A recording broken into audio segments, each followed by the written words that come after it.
Assalamualaikum warahmatullahi wabarakatuh. Shalom, Om Swastiastu, Namo Buddhaya, salam kebajikan, salam sejahtera bagi kita semua. Yang kami hormati dosen serta staf Teknik Industri Fakultas Teknik Universitas Jenderal Sudirman, dan yang kami cintai dan kami banggakan para peserta kuliah tamu mata kuliah Anatomi Fisiologi. Pertama-tama, marilah kita panjatkan puja dan puji syukur kehadirat Tuhan Yang Maha Esa yang telah melimpahkan rahmat dan hidayahnya kepada kita semua, sehingga kita dapat menghadiri acara kuliah tamu mata kuliah Anatomi Fisiologi dengan tema Dampak Tempat Kerja Terhadap Kesehatan Pekerja. Salawat serta salam marilah kita panjatkan kepada junjungan kita Nabi Agung, Nabi Besar Muhammad SAW, yang kita nantikan syafaatnya di yaumul kiamah nanti. Saya, Aurel Fredlian, selaku pembawa acara, akan membacakan tata tertib dan juga susunan acara pada pagi hari ini. Untuk tata tertib yang pertama, diharapkan semua peserta untuk bergabung di link Zoom sebelum acara dimulai. Yang kedua, peserta dapat mengubah nama akun Zoom menjadi instansi _nama _nim untuk mahasiswa atau instansi _nama untuk dosen atau praktisi. Selama acara berlangsung, peserta diharapkan untuk mematikan audio atau dalam keadaan mute, kecuali diminta oleh moderator atau panitia acara. Yang keempat, disarankan untuk menggunakan virtual background atau VB yang telah disediakan oleh panitia. Yang kelima, selama mengikuti kegiatan kuliah tamu, peserta diharapkan menyimak dalam kondisi yang nyaman dan tidak sedang berkendara. Yang keenam, selama narasumber menyampaikan materi, peserta dapat menuliskan pertanyaan pada kolom chat atau bertanya secara langsung saat sesi tanya-jawab dibuka dengan fitur Raise Hand. Yang ketujuh, mohon tetap menjaga norma adab dan kesopanan. Untuk susunan acaranya sendiri, yang pertama ada pembukaan, kedua ada pembacaan CV moderator oleh MC, yang ketiga ada pembacaan CV pemateri oleh moderator. Yang keempat yakni acara inti kuliah tamu oleh Dr. Erdi Tehrisna Satya Dimars MKK yang akan dilanjutkan dengan sesi tanya jawab dan diskusi oleh narasumber dan peserta. Yang keenam ada sesi dokumentasi dan yang terakhir ada penutup. Memasuki acara yang pertama yakni pembukaan. Marilah kita buka acara pada pagi hari ini dengan bacaan basmalah bersama-sama. Bismillahirrahmanirrahim. Sebelum memasuki acara inti, perkenankan saya untuk membacakan CV dari Ibu Rani selaku moderator kuliah tamu pada pagi hari ini. Ibu Rani sendiri memiliki nama lengkap Insinyur Rani Aulia Imran, STMT, memiliki hobi basket dan fotografi, beralamat di Semarang dan Purbalingga. Unit kerja Ibu Rani ada jurusan Teknik Industri Fakultas Teknik, bidang keahlian yang dimiliki yakni ergonomi dan keselamatan kerja. Pendidikan formal yang Ibu Rani pernah tempuh, yang pertama, ada sarjana di Teknik Industri Universitas Hasanuddin Makassar, lulus di tahun 2012, dan yang kedua, magister di Teknik dan Manajemen Industri Institut Teknologi Bandung, lulus di tahun 2016. Yang ketiga, Summer School International Program in Department of Human Science, Kyushu University, Jepang, tahun 2014. Dan yang terakhir, program profesi insinyur di Universitas Hasanuddin, bidang teknik industri, tahun 2018. Pengalaman kerja yang Ibu Rani miliki, yang pertama, magang tahun 2010 sebagai staf Departemen Logistik PT Internasional Nikel Indonesia Tbk atau Vale Indonesia. Yang kedua dari tahun 2015 sampai 2016 sebagai asisten konsultan manajemen ahli di LATMI ITB. Tahun 2018 sampai dengan sekarang sebagai dosen tetap di Teknik Industri Universitas Jenderal Sudirman. Tahun 2019 sampai dengan sekarang sebagai Kepala Laboratorium Teknik Industri Universitas Jenderal Sudirman. Organisasi yang Bu Rani ikuti, yang pertama ada pengurus BKSTI Korwil Jawa Tengah, Sekretaris 2 dari Oktober 2020 sampai dengan sekarang. Yang kedua, pengurus Perhimpunan Ergonomi Indonesia atau PEI bidang 3 tim ahli sertifikasi ergonomi Agustus 2021 sampai dengan sekarang. Yang ketiga, sebagai pengurus Forum Insinyur Muda atau FIMPII Korwil Jawa Tengah mulai dari Desember 2021 sampai dengan sekarang. Yang terakhir, sertifikasi yang Ibu Rani miliki yakni ahli K3 umum dari Kementerian Ketenagakerjaan Republik Indonesia dari tahun 2015 sampai dengan sekarang. Itu dia CV luar biasa yang dimiliki oleh Ibu Rani Aulia Imran. Acara selanjutnya akan dilanjutkan dengan acara inti, yakni kuliah tamu, yang akan diisi oleh Dr. Erdi Tehrisna Satya Dimars, MKK, yang akan dipandu oleh Ibu Rani Aulia Imran. Kepada Ibu Rani, kami persilakan. Oke, selamat pagi Mbak Aurel. Selamat pagi, Bu. Ya, semangat ya, semua teman-teman juga semua semangat. Ya, terima kasih atas perkenalannya ya. Saya mulai untuk membawakan ini ya untuk pemateri. Assalamualaikum warahmatullahi wabarakatuh. Oke, selamat pagi semua. Terima kasih atas perkenalannya tadi dari MC, kemudian kesiapan panitia ya, terima kasih. Yang terhormat Bapak Dr. Erdi Tehrisna Satyadi, MARS dan MKK. Yang terhormat Bapak Ketua Jurusan, Bapak Ibu dosen Teknik Industri, baik internal Unsud maupun di luar Unsud. Ini saya ngajak teman-teman sedikit, Dr. Erdi. Yang berkenan hadir dalam kegiatan hari ini, dan saya banggakan rekan-rekan mahasiswa Teknik Industri Universitas Jenderal Sudirman yang semoga sudah sarapan dan berbahagia ya hari ini. Alhamdulillah kita ketemu lagi dia di kuliah tamu. Di jurusan ada 4 bidang sebenarnya, bidang keahlian. Yang pertama ada sistem manufaktur, yang kedua ada optimasi sistem dan rekayasa rantai pasok, yang ketiga ada ergonomi dan rekayasa sistem kerja, yang keempat ada rekayasa kualitas dan manajemen industri. Kami di jurusan berencana setiap tahun 4-4-nya ada kuliah tamu gitu. Mungkin nanti ada tambahan yang kuliah umumnya. Nah, hari ini kita kedatangan pemateri yang sangat luar biasa. Saya izin menyapa dulu ini Dr. Erdi. Sudah hadir, J? Bisa unmute, Dok?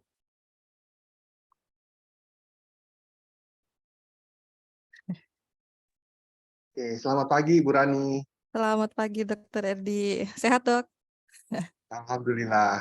Alhamdulillah. Terima kasih atas kehadirannya, Dok, untuk pagi hari ini. Alhamdulillah ya. Tadinya kita berencana offline ya, Dok, tapi ya satu dan lain hal jadi kesempatannya belum sempat. Dulu pernah ketemu di Ergocamp jadi Anyer, Dok. Jadi semoga bisa ada kesempatan ketemu lagi main ke Purbalingga, Dok. Bacakan sedikit terkait CV dari pemateri, monggo dari panitia. Next slide. Oke ya. Data dirinya, nama lengkap beliau Dr. Erdi Tehrisna Satyadi, MARS, MKK, lahir Bergrisea, Gading Serpong. Kemudian ini nomor HP dan email beliau. Organisasi yang beliau ikuti ada banyak ya. Di sini ada pengurus daerah Ikatan Dokter Indonesia di Banten, kemudian pengurus Pusat Perhimpunan Dokter Kesehatan Kerja Indonesia, kemudian Dewan Pembina Perhimpunan Dokter Emergency Indonesia di Banten, Komisi 3 DKN, Dewan Keselamatan Kerja Nasional, kemudian pengurus Dewan Keselamatan dan Kesehatan Kerja DK3P Provinsi Banten. Selanjutnya. Oke ya, nah ini juga ada riwayat pendidikan beliau. Yang pertama sebagai dokter, medical dokter di Universitas Atma Jaya 1986. Kemudian ada magister administrasi rumah sakit di UI 197. Sertifikat dokter kesehatan kerja Hiperkes dan dokter pemeriksa kesehatan tenaga kerja Perhimpunan Dokter Kesehatan Kerja Indonesia dan Departemen Tenaga Kerja RI. Kemudian magister kedokteran kerja ya. Berarti 2 kali ya magisternya, Dok, di UI 2011. Wah, luar biasa. Nah, pengalaman kerja beliau juga banyak ya. Ini kalau kita lihat sebagai dokter perusahaan banyak banget nih dari dulu sampai sekarang masih semuanya. Nah, ada di Petrokimia Nusantara Interindo, ada Asimas Chemical, Petrochemical Indonesia. Ini chemical semua ya, dokter. Bow Chemical Indonesia, kemudian ada Ogul Indah Cahaya, kalau nggak salah deterjen ini ya, Dok. Kemudian Kabut Indonesia, Serat Karbon, Triseo Material Indonesia, kemudian ada Vopak Indonesia, Treos KF RRS Indonesia ini olahan jagung ya, seingat saya Dok ya. Luar biasa. Kemudian ada RSIA Budiasi Serang, ada FKIK Universitas Kristen Krida Wacana sebagai dosen dari 2016 sampai sekarang. Kemudian masih ada, oh ya, prestasi. Nah, ini luar biasa juga ya. Beliau sudah banyak sekali prestasi. Yang pertama dokter teladan se-Kabupaten Serang tahun 1991. Kemudian inisiator indikator kesehatan kerja dalam tim kesehatan kerja Cilegon 2014. Inisiator program Return to Work BPJS Ketenagakerjaan 2014, penulis pedoman pencegahan dan penanggulangan pandemi COVID-19. Ini saya pernah ikut webinarnya, Dok, dari ILO 2020. Kemudian konsultan senior pada Lokakarya Pengembangan Pedoman ASEAN tentang konseling HIV dan pengujian tempat kerja, Lokakarya tentang pencegahan pengendalian HIV di tempat kerja selama pandemi untuk dari organisasi sekretariat ASEAN 2021, salah satu tokoh 100 tokoh K3 nasional dari World Safety Organization. Saya sudah beli bukunya, Dok, aman. Tahun 2022. Kemudian ada beliau juga salah satu kontributor ya di profil buku profil T3 nasional dari Kementerian Ketenagakerjaan RI 2022. Ini bisa di-download juga kalau teman-teman mau lihat lebih detail. Baik, mungkin itu ya secara singkat perkenalan untuk Dr. Edi. Baik, sebelumnya saya ini juga ya memperkenalkan topik hari ini. Jadi beliau sudah banyak mengisi webinar, seminar nasional, pelatihan. Kemudian topik hari ini berkaitan dengan kesehatan kerja. Mungkin yang angkatan atas sudah dapat ya, kalau mata kuliah K3 terkait keselamatan kerja, mengelola bahaya, resiko, kemudian ergonomi, perancangan sistem kerja, ada kapasitas, ada kapabilitas manusia, di mana diaturnya, kemudian ada ergonomi lingkungan, pengaruh lingkungan terhadap pekerja. Nah, Dr. Erdi akan sharing pengalaman beliau sebagai dokter perusahaan ya, dan apa sih sebenarnya dampak tempat kerja terhadap kesehatan pekerja. Mungkin itu ya. Monggo kepada Dr. Erdi Tekrisna Satya di ARS MKK, waktu dan layar kami persilakan. Terima kasih pada Bu Rani. Yang saya hormati Ketua Jurusan dari Program Studi Teknik Industri Universitas Jenderal Sudirman beserta para dosen dan teman-teman sejawat dosen lainnya serta adik-adik mahasiswa yang saya cintai. Terima kasih telah diberi kesempatan hari ini saya untuk berbagi pengalaman ya dengan khususnya dengan adik-adik ini dari mahasiswa Teknik Industri Universitas Jenderal Sudirman. Semoga ini bisa membuka wawasan adik-adik nantinya kira-kira menjadi apa sih, ngapain sih gitu ya setelah lulus nantinya. Harapannya besar karena di industri sekarang ini sangat membutuhkan jasa dari adik-adik semuanya nantinya. Mohon izin saya untuk share screen. Oke, monggo. Oke, sudah tampak? Sudah, mungkin slide share. Oke. Ya, saya akan Siap. mencoba menyampaikan tentang penerapan ergonomi di tempat kerja. Apa sih yang dilakukan gitu ya? Oke. Berubah lagi ya. Oke, sudah screenshot belum ini? Oke, sudah ya. Sudah. Ya. Oke. Nggak jalan nih. Oke. Kenapa tidak jalan?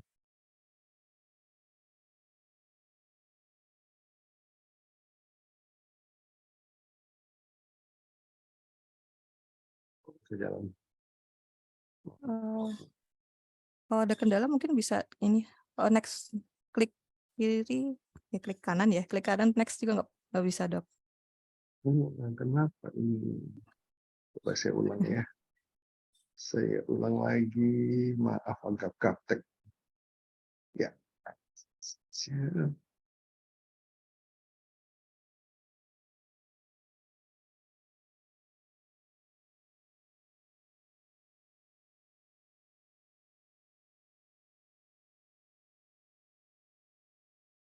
Saya nggak bisa jalan.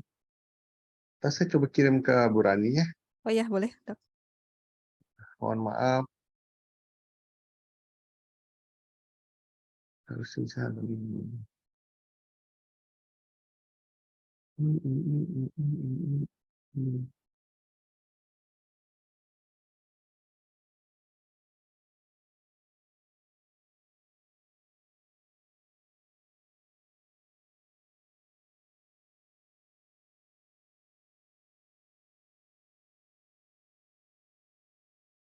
Tidak bisa. Ya. Oh.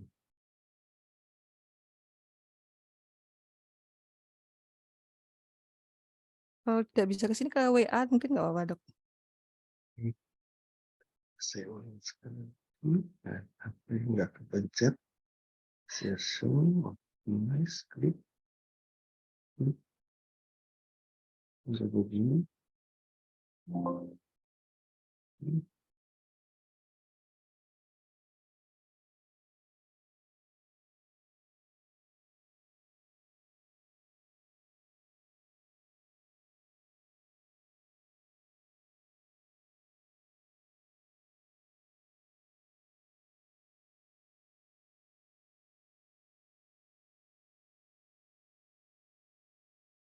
Oke, saya begini saja ya. Bisa Siap, ya? Dok. Ya, siap. Kelihatan? Oke ya. Baiklah. Sebagai dokter perusahaan juga sebagai manajemen tentunya kita berharap semua pegawai pada saat masuk bekerja sampai pensiun itu sehat. Itu yang menjadi tujuan ya, bukan hanya mereka mendapatkan gaji dan sebagainya, tapi jangan sampai mereka masuk sehat setelah bekerja pensiun mereka menjadi sakit. Nah, dalam melakukan program kesehatan kerja itu tentunya sebagai seorang dokter atau profesional medicine itu saya tidak bisa bekerja sendiri. Nah, ini saya perlu bantuan dari nanti teman-teman dari industrial teknik industri ini, yang nanti akan mungkin salah satunya adalah bergerak dalam occupational hygiene, di mana teman-teman dari occupational hygiene akan melakukan effective control terhadap work activities, ya. Nah, di situ akan terdapat exposure yang bisa menimbulkan penyakit.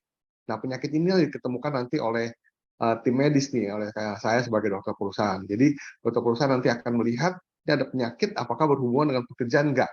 Nah, untuk membuktikan itu saya butuh bantuan dari occupational hygiene. Nah, ini baru menjadi suatu kesatuan yang kita sebut dengan occupational health. Nah, kalau kita lihat, pekerja itu sebenarnya 85% itu sehat. Yang sakit itu cuma 15%, ya. Nah, jadi yang memerlukan pengobatan dan pemulihan yaitu kuratif dan rehabilitatif itu cuma 15%. Nah, yang sisa yang sehat ini yang harus kita jaga. Jadi sementara ini masih banyak perusahaan yang bergeraknya justru di bidang kuratif. Jadi dokter perusahaan tugasnya hanya untuk mengobati karyawan yang sakit. Nah, ini suatu kesalahan besar. Kita harus beralih ke yang sehat. Tadi mungkin nanti adik-adik kalau sudah bekerja di perusahaan nanti tolong diperhatikan ini, kita akan bekerja di menjaga orang-orang yang sehat, tentunya tidak melupakan yang sakit. Nah, orang-orang yang sehat ini dalam pekerjaannya memerlukan penyerasian, ya salah satunya ergonomik dan sebagainya. Nah, ini juga perlu promosi, ya promotif untuk meningkatkan derajat kesehatannya dan pencegahan atau preventif jangan sampai mereka menjadi sakit. Nah, ini merupakan suatu program kesehatan kerja yang isinya itu adalah ergonomik, perilaku, lingkungan kerja, gizi, dan tentunya bekerja sama dengan teman-teman dari safety. Ya, di safety ini kita tahu sebagian besar masalah adalah di unsafe action, 80% dan 20% dari unsafe condition. Nah, yang sakit ini diapain? Yang perlu pengobatan kita diagnosa dan kita terapi, dan kita harus selalu curiga apakah ini penyakit akibat kerja atau bukan. Nah, untuk pemulihan atau rehabilitatif kita lakukan rehabilitasi dan kompensasi kalau bisa terjadi kecacatan dan sebagainya. Dan jangan lupa yang penting sekarang adalah program return to work, itu untuk kembali bekerja. Jadi setelah karyawan mengalami suatu penyakit akibat kerja atau kecelakaan kerja, mereka itu kita harapkan mereka bisa kembali bekerja tempat semula. Kalau enggak, mereka akan kembali bekerja tapi bukan tempat semula. Kalau tidak bisa, kita akan mencarikan pekerjaan yang lain. Nah, jangan sampai terjadi hal-hal seperti ini, di mana lingkungan kerja yang tidak sehat menyebabkan penyakit akibat kerja. Penyakit akibat kerja itu didiagnosa biasanya ya nanti oleh dokter, nah nanti kita melakukan pengobatan dan penyembuhan. Setelah pekerja sehat, pekerja ini akan kembali ke lingkungan kerja yang tidak sehat. Nah, ini akan terjadi seperti lingkaran setan. Nah, ini kita harus cegah. Masalah pencegahannya bagaimana? Bagaimana kita kembalikan pekerja yang sehat ini ke lingkungan yang kerja yang sehat, bukan ke lingkungan kerja yang tidak sehat. Nah, disinilah kita perlu bantuan dari teman-teman dari teknik industri untuk melakukan pengenalan dan evaluasi masalah dan upaya pengendalian dan pencegahannya. Jadi lingkaran setan itu kita bisa putuskan sehingga pekerja yang sehat akan kembali ke lingkungan kerja yang sehat dan diharapkan semua pekerja bisa sehat. Kalau kita, saya mulai masuk ke ergonomi. Kalau kita lihat seperti ini, apakah kita sering lihat di tempat kerja kita? Ya, posisi tubuh kita harus memutar, kita harus meraih ke atas, kita harus membungkukkan badan, kita harus mendongak ke atas ya. Nah, atau posisi alat barang tempat kerja yang terlalu tinggi, terlalu rendah, terlalu jauh atau menyamping. Nah, disinilah kita perlu satu ilmu ya, yaitu ergonomi. Ergonomi adalah ilmu penerapan fisiologi manusia, yaitu sejalan dengan ilmu rekayasa untuk mencapai penyesuaian bersama antara pekerjaan dan manusia secara optimal. Kita optimal, nggak bisa maksimal ya. Dengan tujuan agar bermanfaat demi efisiensi dan kesejahteraan.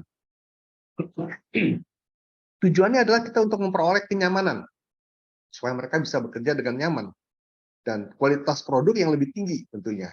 Nah, dengan demikian akan meningkatkan produktivitas, serta kesehatan dan keselamatan kerja dapat kita jaga. Nah, bagaimana ergonomi dapat bisa meningkatkan kesehatan dan keselamatan? Nah, penerapan ergonomi di tempat kerja, kita akan berusaha untuk mengurangi potensi kerja. Contohnya, dalam desain kita melakukan kontrol panel, kita harus pertimbangkan lokasi switch dan tombol. Ya, jadi tombol-tombol yang berbahaya jangan dekat-dekat dengan tombol-tombol yang biasa kita akan lakukan untuk mengontrol produksi. Ya, ekspektasi sinyal, kendali, serta informasi yang terlampau banyak itu harus kita hindari. Ya, mengurangi potensi luka dan sakit.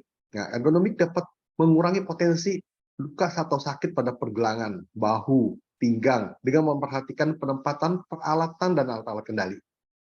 Yang ketiga, meningkatkan kinerja dan produktivitas.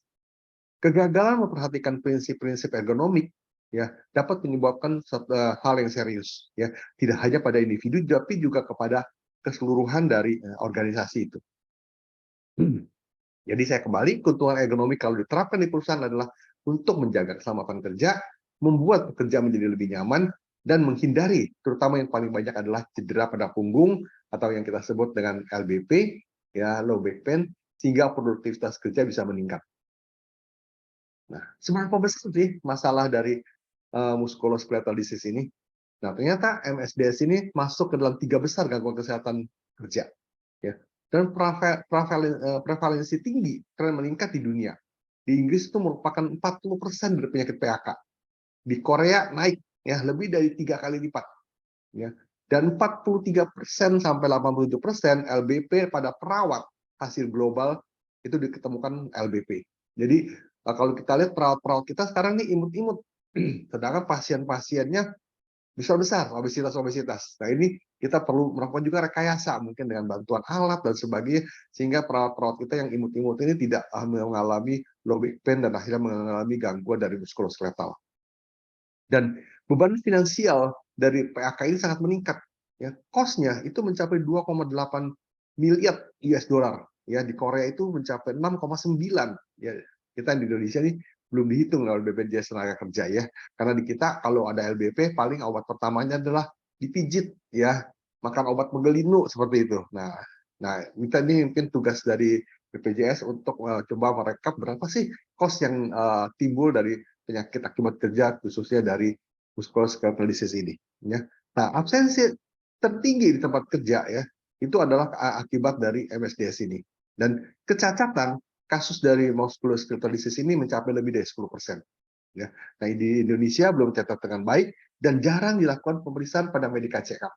Nah, jadi diharapkan nanti ke depannya kalau adik-adik bekerja di perusahaan, nanti bisa membantu dokternya untuk mengidentifikasi kemungkinan-kemungkinan. Dan dokter juga harus punya pikiran curiga.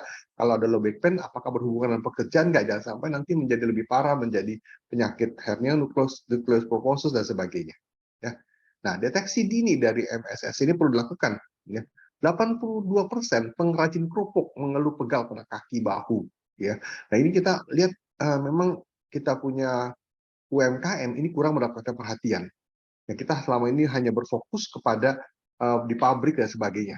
Tapi saya di Cilegon, kita coba mengembangkan. Jadi kita melakukan pembinaan seperti anak asuh dari perusahaan-perusahaan besar itu kepada pengrajin-pengrajin emping, pengrajin kasur, genteng, dan sebagainya. Kita lakukan itu. Dan kita bekerjasama dengan mahasiswa dari Ukrida, dari UI, dan dari beberapa lagi yang lain. Nanti mungkin kalau bisa mau main-main di Cilegon juga boleh. Kita melihat juga bagaimana kasihan pada pekerja informal ini yang tidak mendapatkan perhatian khususnya dalam kesehatan kerja. Ya, ini pada perawat itu juga tinggi ya, pada pekerja pembersih kulit bawang, nah pekerja kantor, komputer cukup banyak ya. Nah, karyawan rawat jalan juga banyak ternyata yang kena yang dari Depkes RI ini. Nah, dan pada pekerja angkat-angkut. Nah, ini masih banyak nih. Kalau kita lihat pekerja angkat-angkut di perusahaan-perusahaan itu biasanya adalah pekerja-pekerja kontraktor. Ini sangat sangat menyedihkan gitu ya. Mereka merupakan ujung tombak, tapi mereka dikontrak. Jadi kalau mereka sakit, udah hilang datanya, mereka tidak masuk lagi dan mungkin selama tidak bisa bekerja lagi. Tapi kita tidak bisa mengobati, tidak bisa men-tracing. Nah, ini yang merupakan tantangan kedepannya dari tenaga kerja di Indonesia. Jangan sampai pegawai kontrak itu benar-benar diabaikan kalau terjadi penyakit akibat kerja dan sebagainya. Nah, kalau kita lihat ya paling banyak itu terjadi muskuloskeletal itu adalah di upper limb or leg, jadi sekitar cervical ya, cervical dan 38% itu di punggung ya, dan 17% itu di bawah, di punggung bawah ya. Ini kehilangan waktu kerja itu sampai 8,9 million days ya, hari ya. Nah, ini dan yang pekerja yang menderita sakit itu sampai lebih dari 507.000 karyawan. Nah, masalah apa saja yang bisa diselesaikan oleh ergonomi? Yang pertama adalah masalah fisik. Masalah fisik itu misalnya yang paling kita sering lakukan adalah display screen equipment. Karena sekarang ini kalau misalnya saya bekerja di Cilegon dengan perusahaan-perusahaan padat modal, itu hampir semua dilakukan di belakang meja. Jadi kalau nanti mungkin kesempatan jalan-jalan ke daerah Cilegon, itu kalau tidak ada masalah, hampir di lapangan tidak ada orang.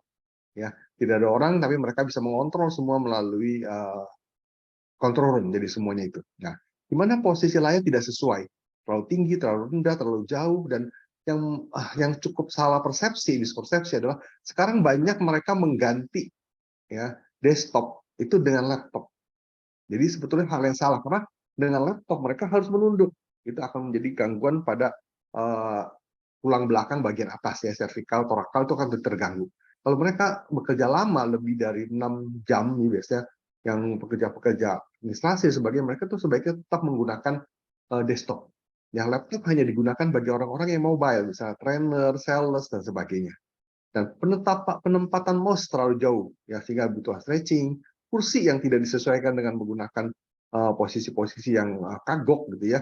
Dan selama ini banyak juga tenaga kesehatan dan mungkin juga dari teman-teman dari teknik industri tidak dilibatkan pada waktu kita misalnya mau pesan meja, mau beli kursi. Nah, nanti ke depannya kita nih harus lebih berperan aktif. Jadi kita harus proaktif memang. Kita tidak bisa menunggu sampai nanti ditawarin oleh bagian purchasing kita mau beli kursi seperti apa, tapi kita yang harus intervensi. Nah, kita harus mau beli kursi yang seperti ini, meja yang setinggi ini dan sebagainya. Ya, dan juga penempatan screen equipment jangan sampai terjadi silau, ya jendela dekat dengan jendela dan sebagainya. Nah, demikian juga dengan perangkat keras, perangkat lunak yang bisa menimbulkan frustasi dan stres ya, dan tidak cukupnya istirahat serta perubahan aktivitas. Nah, masalah-masalah ini bisa menyebabkan kesalahan dan produktivitas yang rendah, stres, eye strain, ya, mata menjadi lelah, sakit kepala, nyeri, dan sakit lainnya. Nah, yang kedua adalah pengangkutan massal, kita bilang manual handling. Ini juga banyak masalah. Ya. Beban terlalu berat atau bulky, memberikan tuntutan yang tidak masuk akal. Kita tahu batasnya kalau NAIS itu sekitar 23 kilo, ya kita masih pakai 25. Nah, jadi jangan sampai seperti yang digambar ini ada mereka harus mengangkat 50 kilo sendiri. Ya, dan posisinya juga beban angkat yang salah, tugasnya mereka mengangkat masih menggunakan punggung, tulang punggung ya. Harusnya mereka menggunakan dari tenaga dari paha dan sebagainya. Nah, ini kita harus selalu memberikan training, penyuluhan dan sebagainya kalau kita memberikan penyuluhan kita ngambil langsung di tempat kerja mereka. Sewaktu mereka kerja kita rekam, kita ambil, lalu kita puterin waktu mereka diberikan training.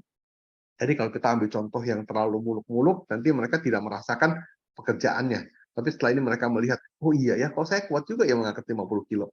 Loh iya, posisi saya pas di foto jadinya aneh juga ya seperti ini. Dan ternyata pinggang saya sering sakit. Yang ketiga adalah masalah psikologi. Stres yang berhubungan dengan pekerjaan. Ini mungkin tidak terasa. Orang merasa, kalau bekerja pasti stres. Ya, kalau nggak stres, nggak kerja katanya. Nah, itu nggak boleh terjadi. Misalnya karena tuntutan kerja terlalu banyak. Atau terlalu sedikit. Itu juga bikin stres. Ya, seolah-olah kita diacukan. Atau karena sedikit dilibatkan dalam mengatur pekerjaan mereka. kurang dukungan manajemen atau dari kolega, tuntutan yang bertentangan seperti produktivitas dan kualitas yang tinggi yang tentu.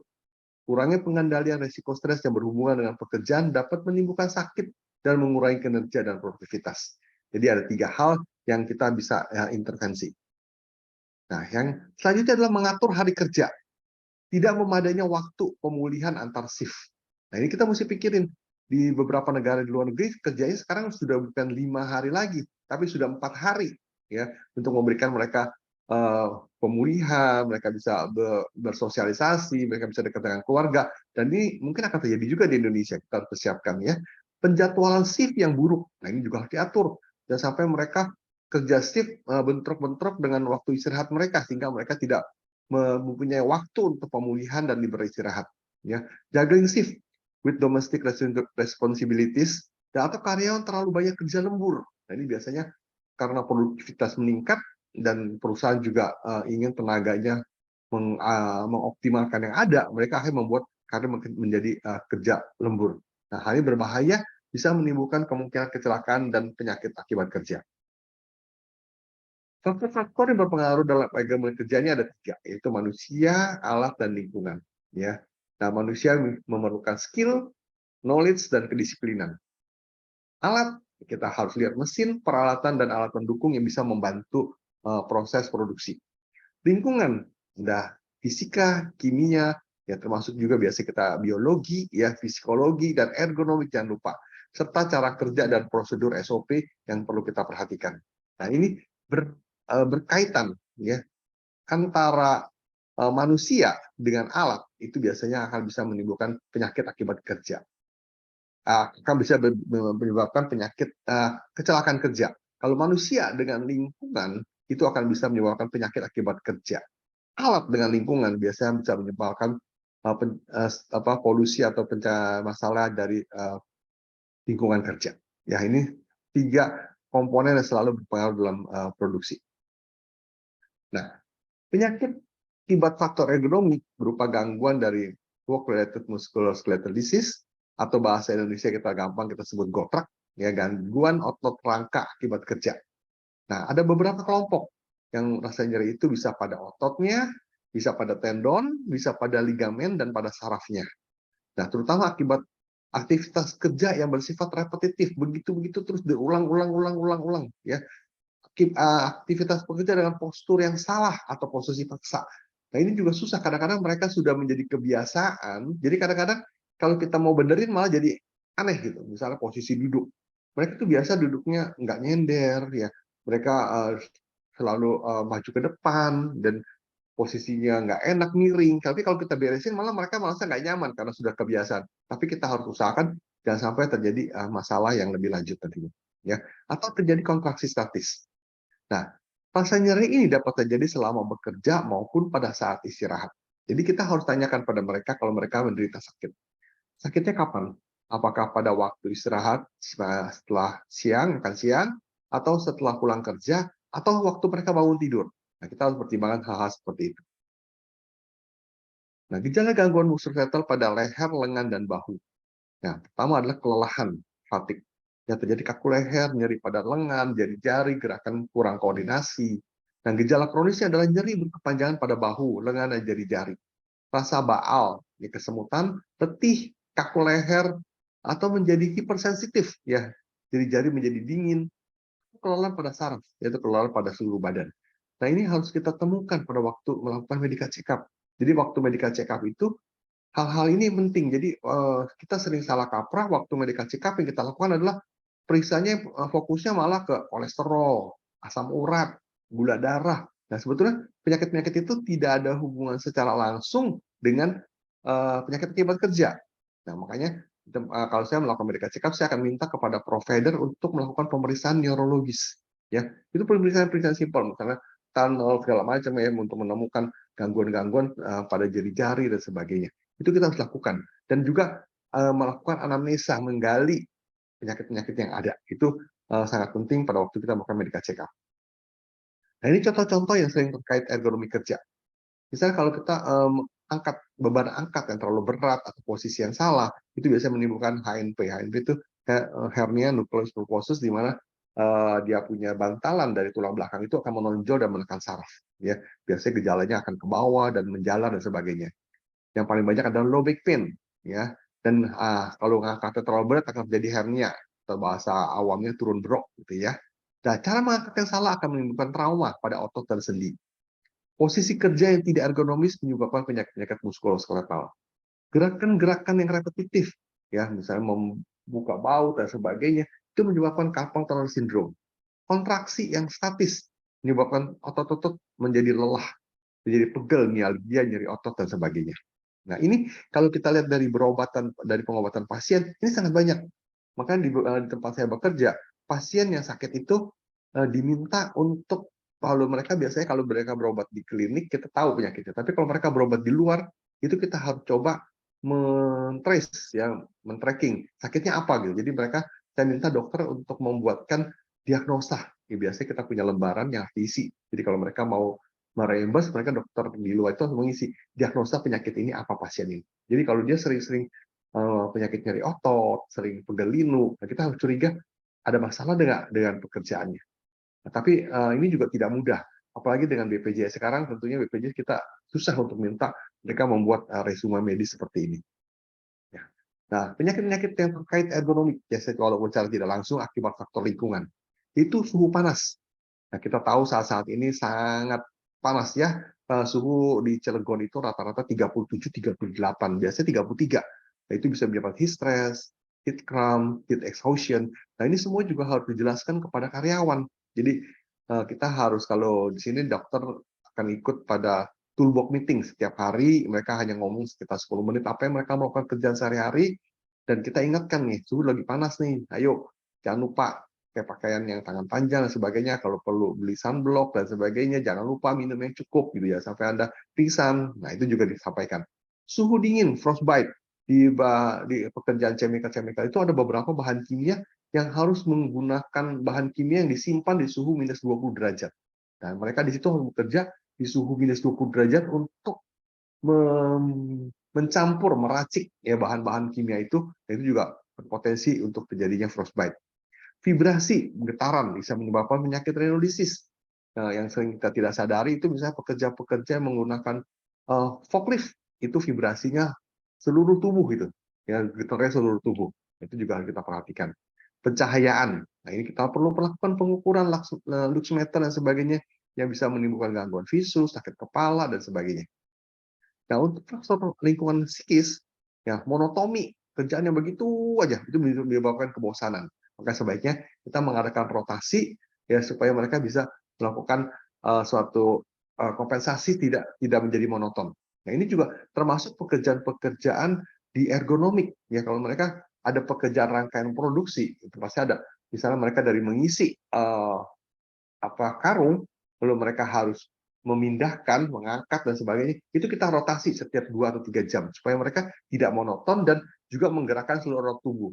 Jadi kalau mereka berdua harus menggotong dari kiri dan kanan untuk memindahkan ke tumpukan, kita ganti juga ke kiri dan ke kanan supaya ototnya tidak nanti yang satu spesialis kiri, yang satu spesialis kanan dan sebagainya. Ya. Nah, shift kerja juga harus diatur.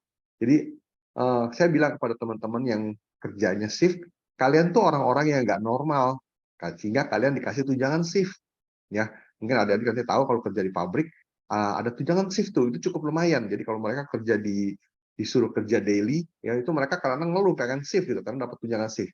Tapi biasanya uang SIM itu dipakai untuk konsumtif, untuk beli pulsa, beli rokok, dan sebagainya. Nah, harusnya saya bilang, pertama-tama kalau Anda dapat uang SIM, yang Anda harus lakukan adalah buat kamar tidur Anda kedap suara. Pasang hordeng yang gelap, ya, pasang AC, sehingga Anda bisa tidur dengan nyenyak. Walaupun Anda pulangnya pagi, jadi Anda bisa tidur. Dan kita juga harus edukasi kepada keluarganya. Ya, Ibu, si Bapak ini baru pulang kerja, jam 7 dari pabrik sampai rumah jam 8. Ngantar anak sekolah oke, tapi Ibu jangan minta ditemenin belanja ya, ke pasar segala macam. Akhirnya si Bapak ini nggak tidur. Bapak ini butuh tidur 6-8 jam sehari. Nah, jadi supaya Ibu yang ngerti, jadi pas Bapaknya pulang, jadi Bapak suruh istirahat, tidur mungkin 4 jam, dan nanti setelah siang jemput anak sekolah, nanti sebelum bekerja mungkin tidur lagi 2-3 jam. Itu seperti itu. Itu harus diatur supaya mereka tidak mengalami gangguan tidur dan mereka bisa cukup untuk beristirahat. Ya. Nah, karena pekerjaan juga hati-hati. Jadi kalau kita temukan kasus-kasus, kok banyak amat sih yang sakit mah gitu ya, banyak amat sih yang sering lelah. Nah, kita harus curiga, ini mah ini jangan-jangan akibat tekanan pekerjaan, akibat stres ya. Ternyata sebagian besar dari penyakit mah pengalaman saya adalah akibat dari stres ya. Contohnya apa? Pada waktu bulan puasa hampir semua pasien penyakit mah saya sembuh tuh malah. Ya bukan jadi penyakit karena kurang telat makan dan sebagainya itu sebetulnya hanya untuk faktor pencetus saja ya, tapi yang terutama adalah faktor stres yang terbanyak. Program yang cepat kerja, kita punya tujuan programnya adalah menurunkan angka cedera dan penyakit. Jadi nanti kalau adik-adik nanti menjadi perusahaan, ini merupakan KPI ya dari adik-adik nih ya. Bagaimana adik-adik nanti untuk menurunkan angka cedera, jangan sampai ada kecelakaan dan penyakit akibat kerja, menurunkan absentisme ya orang-orang yang sakit, jangan sampai mereka habis kerja shift terus lalu istirahat sakit 2-3 hari ya. Menurunkan turnover pegawai karena mereka merasa jenuh, capek, akhirnya mereka sering ganti-ganti pekerjaan, keluar masuk perusahaan ya. Dan yang penting adalah meningkatkan produktivitas dan kualitas produk. Nah, dilakukan secara sistematis terhadap potensi bahaya. Untuk mengatasi ini, kita harus melakukan 4 hal ini. Yang pertama, kita harus melakukan antisipasi. Yang kedua, kita lakukan identifikasi. Yang ketiga, kita melakukan analisa dan pengendalian. Ya. Nah, dalam antisipasi atau prevention, apa yang kita lakukan? Yang pertama adalah desain pekerjaan, job design. Ya. Nah, sayangnya kalau perusahaan ini kalau dibikin dari awal harusnya sudah melibatkan para dosen, praktisi dari teknik industri, supaya mereka sudah bisa mendesain job design maupun workplace design-nya dengan baik ya, di mana mekanisasi kerja, rotasi kerja, perbaikan kerja dan tim kerja ini bisa sudah dari awal ya. Tapi kebanyakan yang kejadian adalah setelah ada masalah baru diundang ini ya, tim ahli dari dari teknik industri, tapi harusnya dari awal pekerjaan. Saya beruntung saya bekerja di perusahaan BP dulu namanya British Petroleum menjadi Beyond Petroleum. Itu saya bekerja dari mulai perusahaan itu masih tanah ya. Jadi saya direkrut hampir 2 tahun sebelum pabriknya dibangun. Jadi saya sudah bisa mulai masukkan ke job design bagaimana ya, workplace design bagaimana supaya orang bisa bekerja dengan nyaman dan sebagainya, sampai dalam ruang control room bisa cahayanya diatur, bangkunya diatur, display-nya bisa diatur dan sebagainya. Ya, dan juga tools and equipment desainnya kita bisa atur supaya bisa mengurangi penggunaan tenaga, handle yang disesuaikan sehingga pekerjaan itu tidak menjadi janggal dan sebagainya.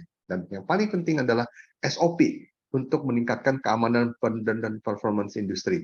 Kita tahu kalau nggak ada SOP itu bekerjanya akan sembarangan dan tidak punya standar. Ini sangat penting sekali ya, kita punya SOP supaya semua bisa mengikutinya dengan baik. Dan kita harus hati-hati pada setiap karyawan baru, kita harus SOP dan kita ingatkan, jangan ikuti kelakuan dari para senior. Karena para senior seringkali melakukan shortcut yang seringkali menimbulkan gangguan-gangguan kesehatan dan sebagainya. Jadi jangan ikuti kebiasaan buruk dari para senior. Dan senior-senior yang bandel kita harus kasih warning ya agar mereka tidak mengajari hal-hal yang buruk kepada juniornya. Nah, yang kedua adalah kita melakukan identifikasi. Nah, yang kita tadi, saya sebagai dokter di klinik, saya harus mengidentifikasi nih gejala-gejala dari kemungkinan gangguan dari penyakit-penyakit yang berhubungan dengan ergonomi. Gejala yang paling umum adalah yang saya harus curiga adalah nyeri. Jadi saya kalau di perusahaan harus selalu curiga, paranoid, bahwa semua penyakit karyawan ini adalah akibat kerja, sampai terbukti bukan akibat kerja. Ya. Nah, ada kekakuan sendi, rasa kencang pada otot, kemerahan, pembengkakan, dan sebagainya.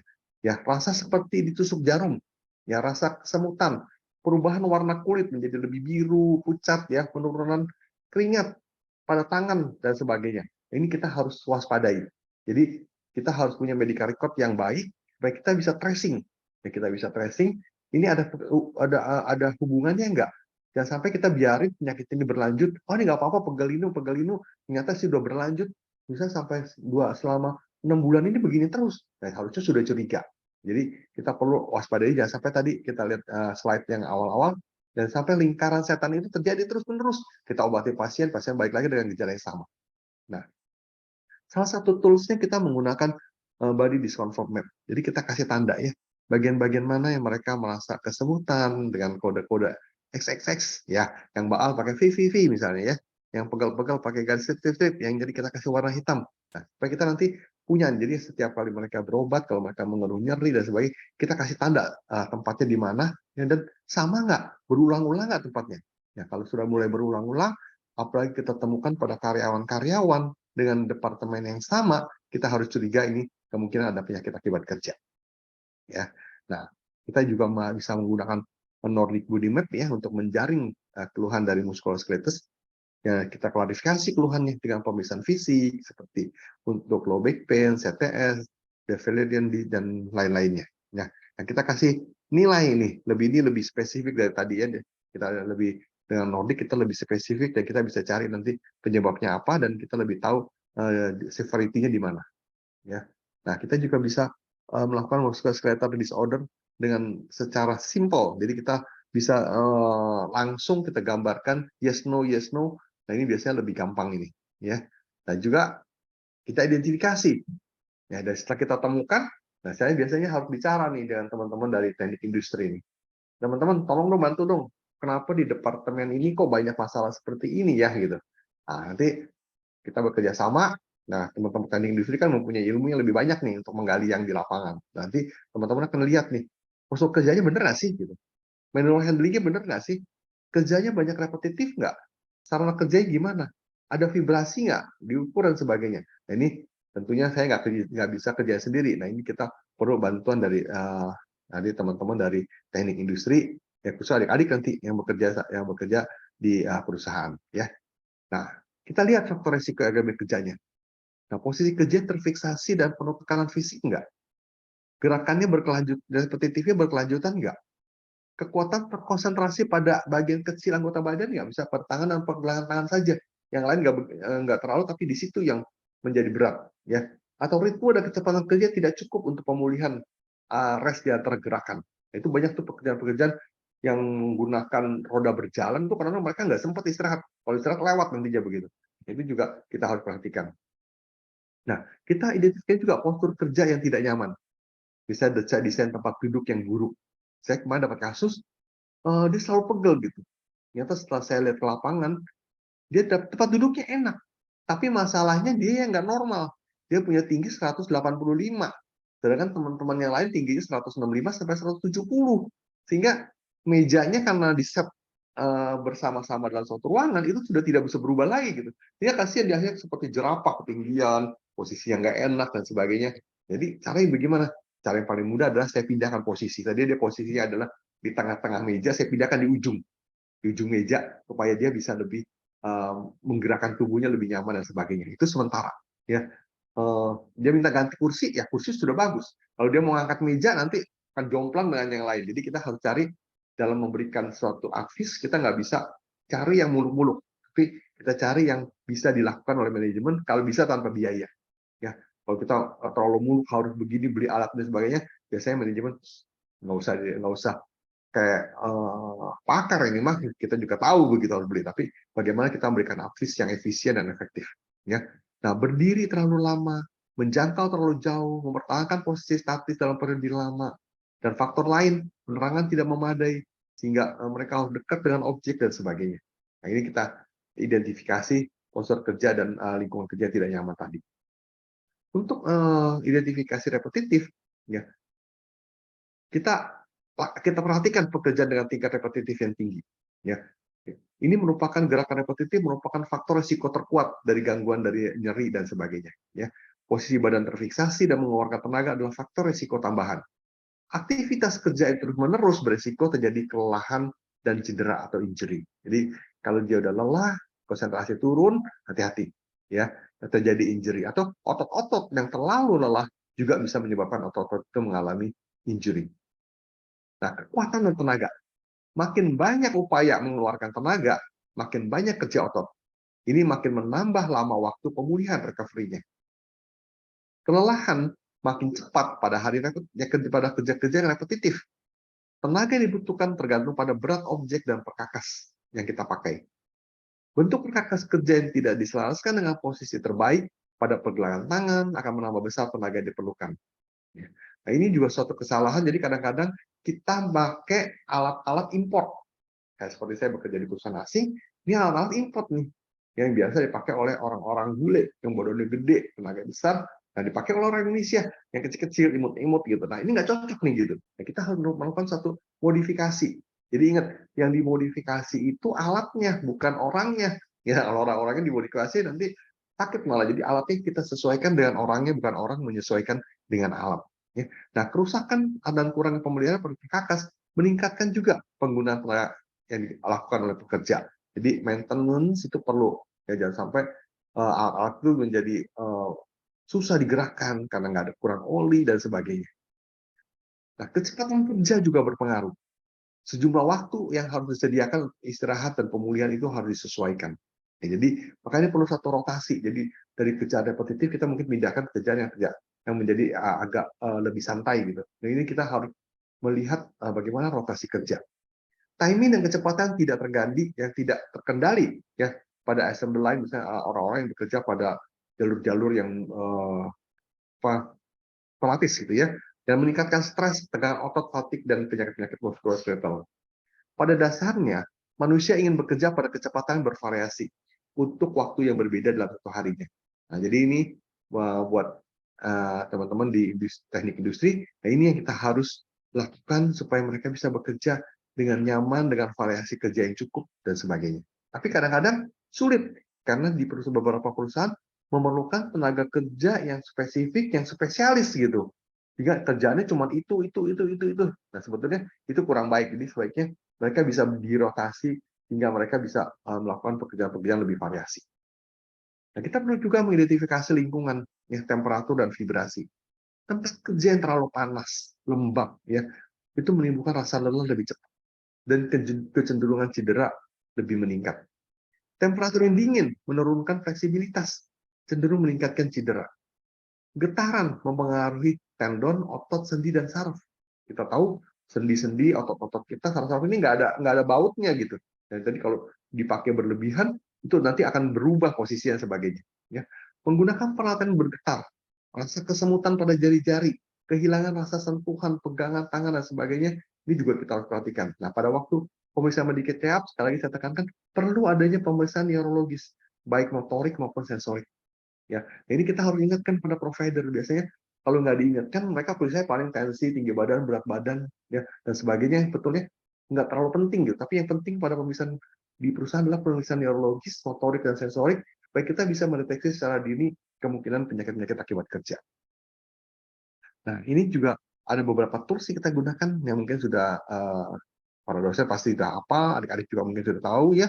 Kita bisa menggunakan brief, ya, kita bisa menggunakan brief survei secara singkat, kita bisa lihat. Nah, ini juga sudah sangat biasa kita gunakan ya, Rula dan Reba. Nah, ini kita bisa langsung merekam. Jadi jangan lupa untuk melakukan hal ini kita lakukan dari berbagai sisi, dan kalau perlu kita foto atau kita video sehingga kita bisa gerakan. Saya punya impian, mungkin nanti para dosen, praktisi dari teknik industri ini bisa membuat sesuatu yang lebih dengan menggunakan AI ya, intelligence. Ini kita bisa lihat dengan menggunakan video bisa nggak ya langsung keluar gitu ya, Rula Rebanya. Kadang-kadang untuk hal seperti ini mungkin agak ribet, kita mengukur sudutnya, gerakannya.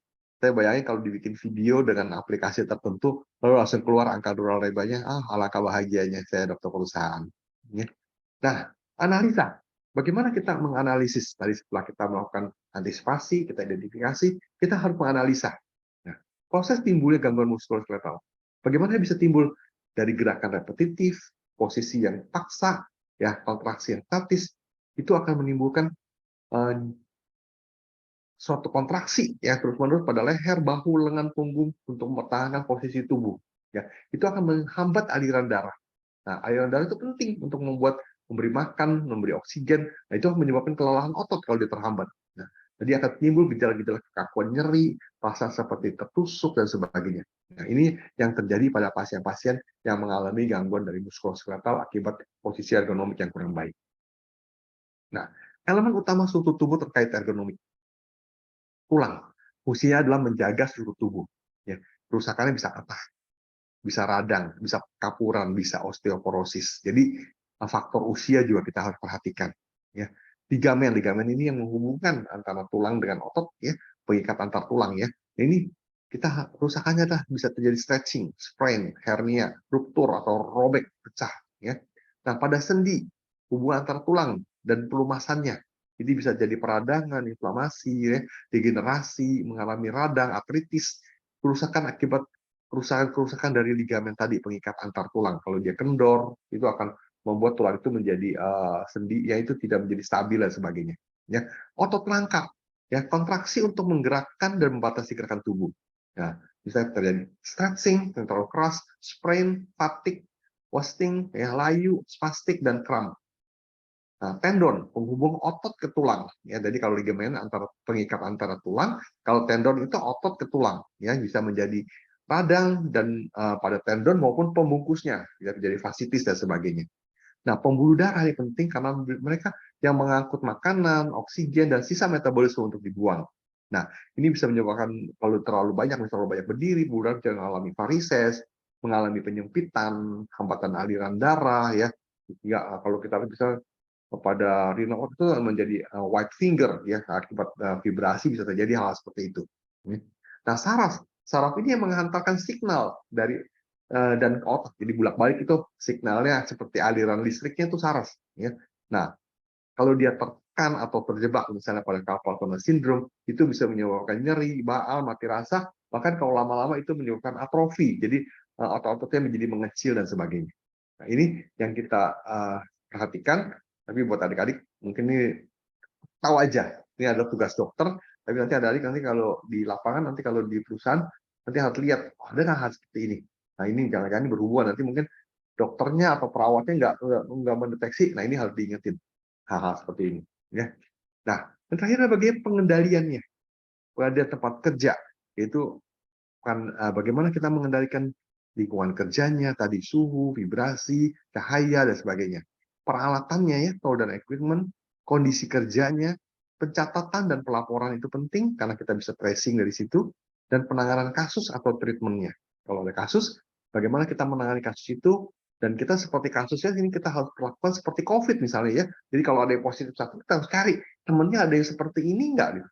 Biasanya kalau penyakit akibat kerja itu nggak satu orang, jadi akan bekerja pada teman-teman yang satu departemen yang kerjanya sama, itu juga akan ketemu kasusnya. Jadi kita harus melakukan tracking seperti itu. Ya.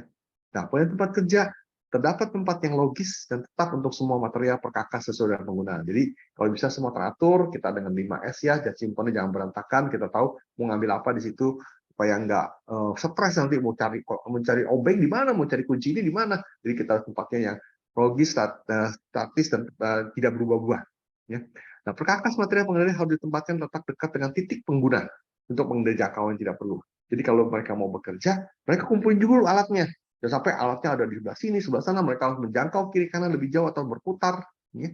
Gaya berat mengisi kontainer dan bakti dapat digunakan untuk pengiriman memindahkan material dekat dengan titik penggunaan.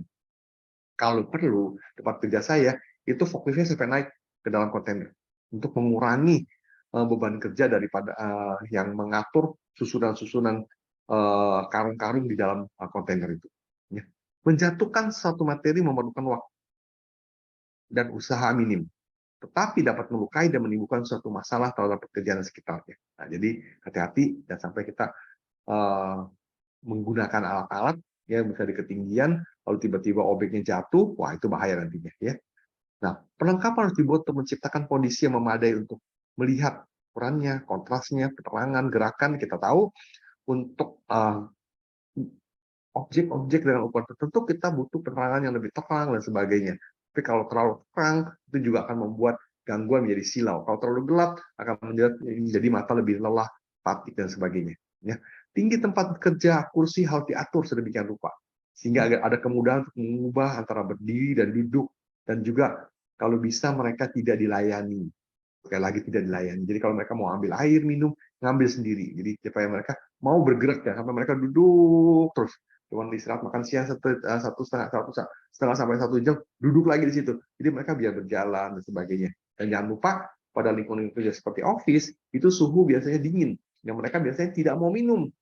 Nah, akhirnya mereka mengalami gangguan nanti pada saluran kemih nantinya, bisa berupa batu dan sebagainya. Jadi saya selalu ingatkan, ayo jangan lupa kita pasang itu apa indikator warna urin ya di tempat urinoir dan sebagainya, supaya mereka bisa mengukur, saya cukup minum nggak sini gitu. Sebab pada orang normal itu harus minum paling nggak 8 gelas sehari. Dan sampai karena lingkungan kerjanya dingin, mereka kalau minum sering ke WC, mereka akhirnya jadi malas. Dia bilang, lebih baik Anda sering ke WC dan Anda sambil menggerakkan tubuh Anda. Ya. Terdapat mungkin kursi kerja bersifat adjustable, jadi harus bisa diatur punggungnya, tingginya, dan sebagainya. Nah, untuk pekerjaan-pekerjaan repetitif sebaiknya dihindari. Tapi sulit, kadang-kadang itu dibutuhkan. Ya, jika tidak bisa dihindari, harus ada kesempatan untuk istirahat sementara, rest break. Jadi kita harus memberikan rotasi tadi pekerjaan itu. Ya. Beban harus mudah dipegang, ada handle. Permukaan kerja harus lembut, kering, dan bebas slip, supaya nggak meluncur atau kepleset dan sebagainya. Ya. Bila terdapat resiko spesifik, harus tersedia alat pelindung diri dan tenaga terlatih dalam prosedur emergensi. Pengendalian peralatan kerja, ketersediaannya, alat bantu sudah sesuai dengan fungsinya. Kalau misalnya tadi, mengangkatnya berat dan berulang-ulang gitu ya. Kita mungkin perlu alat untuk menyedot. Sehingga orang tidak usah mengangkat, tapi cukup mengatur disedot, dibawa, dipindah ke tempat yang lain, itu seperti itu. Ya. Tapi sedapat mungkin tadi saya bilang, kita kalau kasih ide harus yang efektif dan efisien, ya sesuai nggak begitu? Ya jangan terlalu mahal, nanti kita malah loh, kok jadi beban ini? Kita terlalu, jadi cost-nya akan meningkat malah. Peralatan yang berat menjadi beban tambahan. Peralatan tidak menyebabkan posisi paksa, ini yang kita pikirin ya. Dan perawatan dan perbaikan harus selalu dilakukan agar peralatan itu bisa digunakan dengan baik dan mudah. Kalau ada kasus bagaimana? Kita harus melakukan perawatan khusus. Pembatasan atau larangan gerakan tertentu. Ya. Boleh nggak kita pakai korset? Ternyata nggak boleh.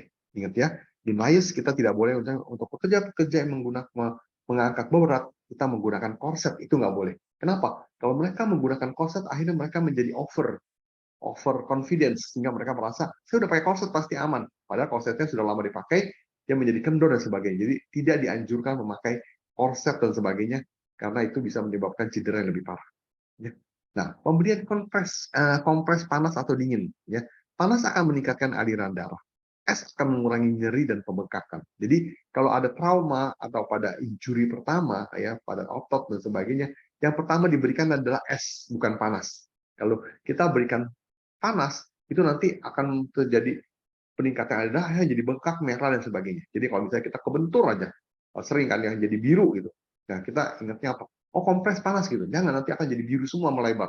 Kita pertama dengan es untuk mengurangi nyeri dan membuat dia punya peradangan itu terisolasi gitu. Nah, nanti hari kedua baru kita menggunakan panas untuk meningkatkan aliran darah agar semua bisa kembali ke posisi yang baik lagi. Ya. Jangan lupa latihan fisik, stretching meningkatkan sirkulasi darah. Jadi saya punya pengalaman di bagian bagging itu mengangkat barang ya, karung-karung ya. Sebelumnya mereka tidak pernah melakukan stretching. Dan mereka keluhannya kalau pulang ini biasanya minum obat pegalinu, dipijat dan sebagainya.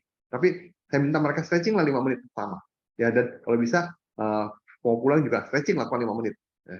Gerakannya dilakukan sesuai dengan gerakan-gerakan yang akan yang mereka kerjakan nantinya. Ya, ternyata itu sangat mengurangi keluhan-keluhan dari low back pain dan sebagainya, dan otot-otot mereka lebih lentur. Dan salah satu pekerja, saya bekerja di Asahi Mas, itu perusahaan Jepang itu sangat baik. Setiap pagi mereka melakukan Taiso namanya ya. Jadi sebelum bekerja mereka melakukan gerakan stretching. Itu nggak lama, sekitar 5-10 menit, lalu mereka baru mulai bekerja. Nah, ini juga baik untuk pekerjaan-pekerjaan yang memerlukan posisi-posisi yang tidak nyaman tertentu, misalnya orang untuk membentukkan pekerja maintenance yang akan membongkar pompa yang posisinya kadang-kadang sempit, nggak enak. Nah, sebaiknya mereka melakukan stretching dulu sebelum mereka melakukan pekerjaannya. Ya. Nah, tindakan medis bagaimana?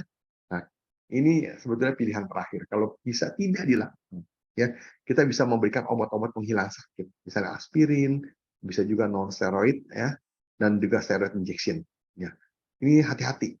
Kalau kita terlalu sering makan obat-obat penghilang sakit ini, itu akan mempengaruhi fungsi hati dan fungsi ginjal kita. Ya, dan kalau perlu sampai diperlukan sekali, itu mungkin harus dilakukan operasi. Misalnya teman-teman yang melakukan HNP, terkena artritis atau robekan pada ligamen dan sebagainya, itu harus dilakukan operasi. Dan mudah-mudahan ini tidak sampai kita lakukan. Pencatatan dan pelaporan kasus cedera harus dilakukan dengan baik. Jangan lupa ya, semua karyawan kita sebaiknya dijamin oleh BPJS Tenagakerja atau jam sostek. Kita akan berdosa kalau sampai mereka mengalami cedera atau penyakit akibat kerja tidak tercover oleh BPJS Tenagakerja, ya nanti mereka tidak ada biaya pengobatan, akhirnya mereka menjadi cacat dan sebagainya. Ya, gunakan selalu 6WH question: who, where, when, what, why, how untuk melakukan investigasi, sehingga kita bisa mendapatkan mengidentifikasi sumbernya dan kita bisa melakukan suatu preventif dan suatu perbaikan di lingkungan kerja mereka. Ya. Petugas P3K dan para medis perusahaan perlu diberikan pelatihan-pelatihan untuk menangani masalah-masalah ini.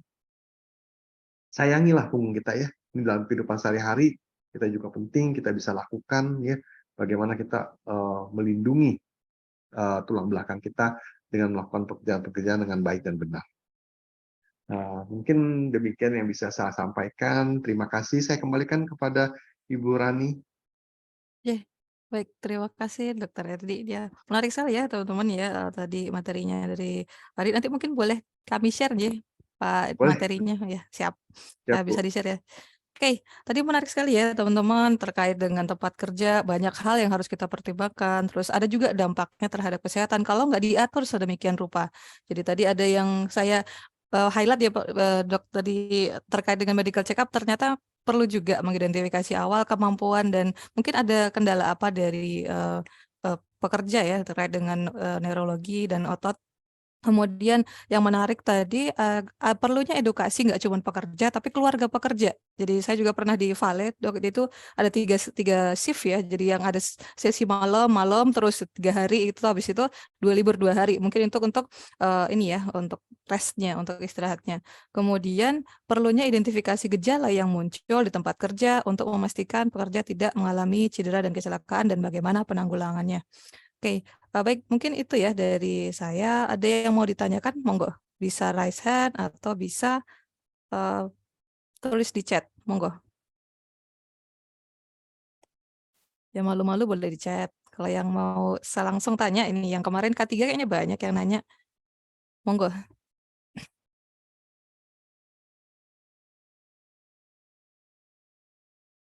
Oke, masih belum ini dok. Jadi kalau boleh saya dulu dok. Ya. Tadi yang menarik terkait korset ya dok, saya pernah dengar dosen saya juga cerita ya, jadi beliau meneliti di kuli pelabuhan ya kalau nggak salah.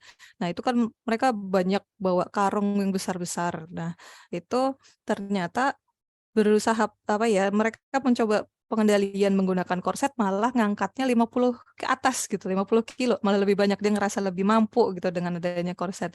Nah tapi kadang juga saya melihat kalau pekerja itu ngeluh itu takut, Dok. Jadi oh iya, cuma nyeri doang kok gitu. Nah ini bagaimana menghadapinya nih dok? Kami kan juga ada yang penelitiannya ergonomi ya. Jadi ada beberapa mahasiswa tugas akhirnya terkait dengan ergonomi. Itu kadang pekerja tuh nggak mau dibilang sakit. Jadi ada keluhan nggak? Oh nggak apa-apa. Tapi padahal nyeri misalnya. Itu gimana ya dok?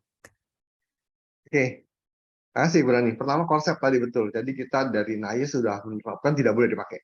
Karena dia akan jadi over confidence. Ya tadi ngangkatnya tadinya cuma 25 kilo, bisa 50, 70, 100 kilo mungkin diangkat gitu ya. Jadi itu nggak boleh. Dan kita tahu konsep itu kan dari karet, bahannya ngepres, mungkin lama-lama sering digunakan, dia akan menjadi kendor yang pakai nggak berasa lagi, padahal sudah tidak melindungi sama sekali. Jadi nggak boleh. Dan ternyata juga kalau misalnya kita mengalami nyeri otot, misalnya pada lutut, artritis gitu, nanti kita nggak boleh terus-terusan pakai alat untuk penopangnya. Kalau kita pakai penopangnya terus-menerus, kita merasa nyaman, tapi otot kita menjadi kecil.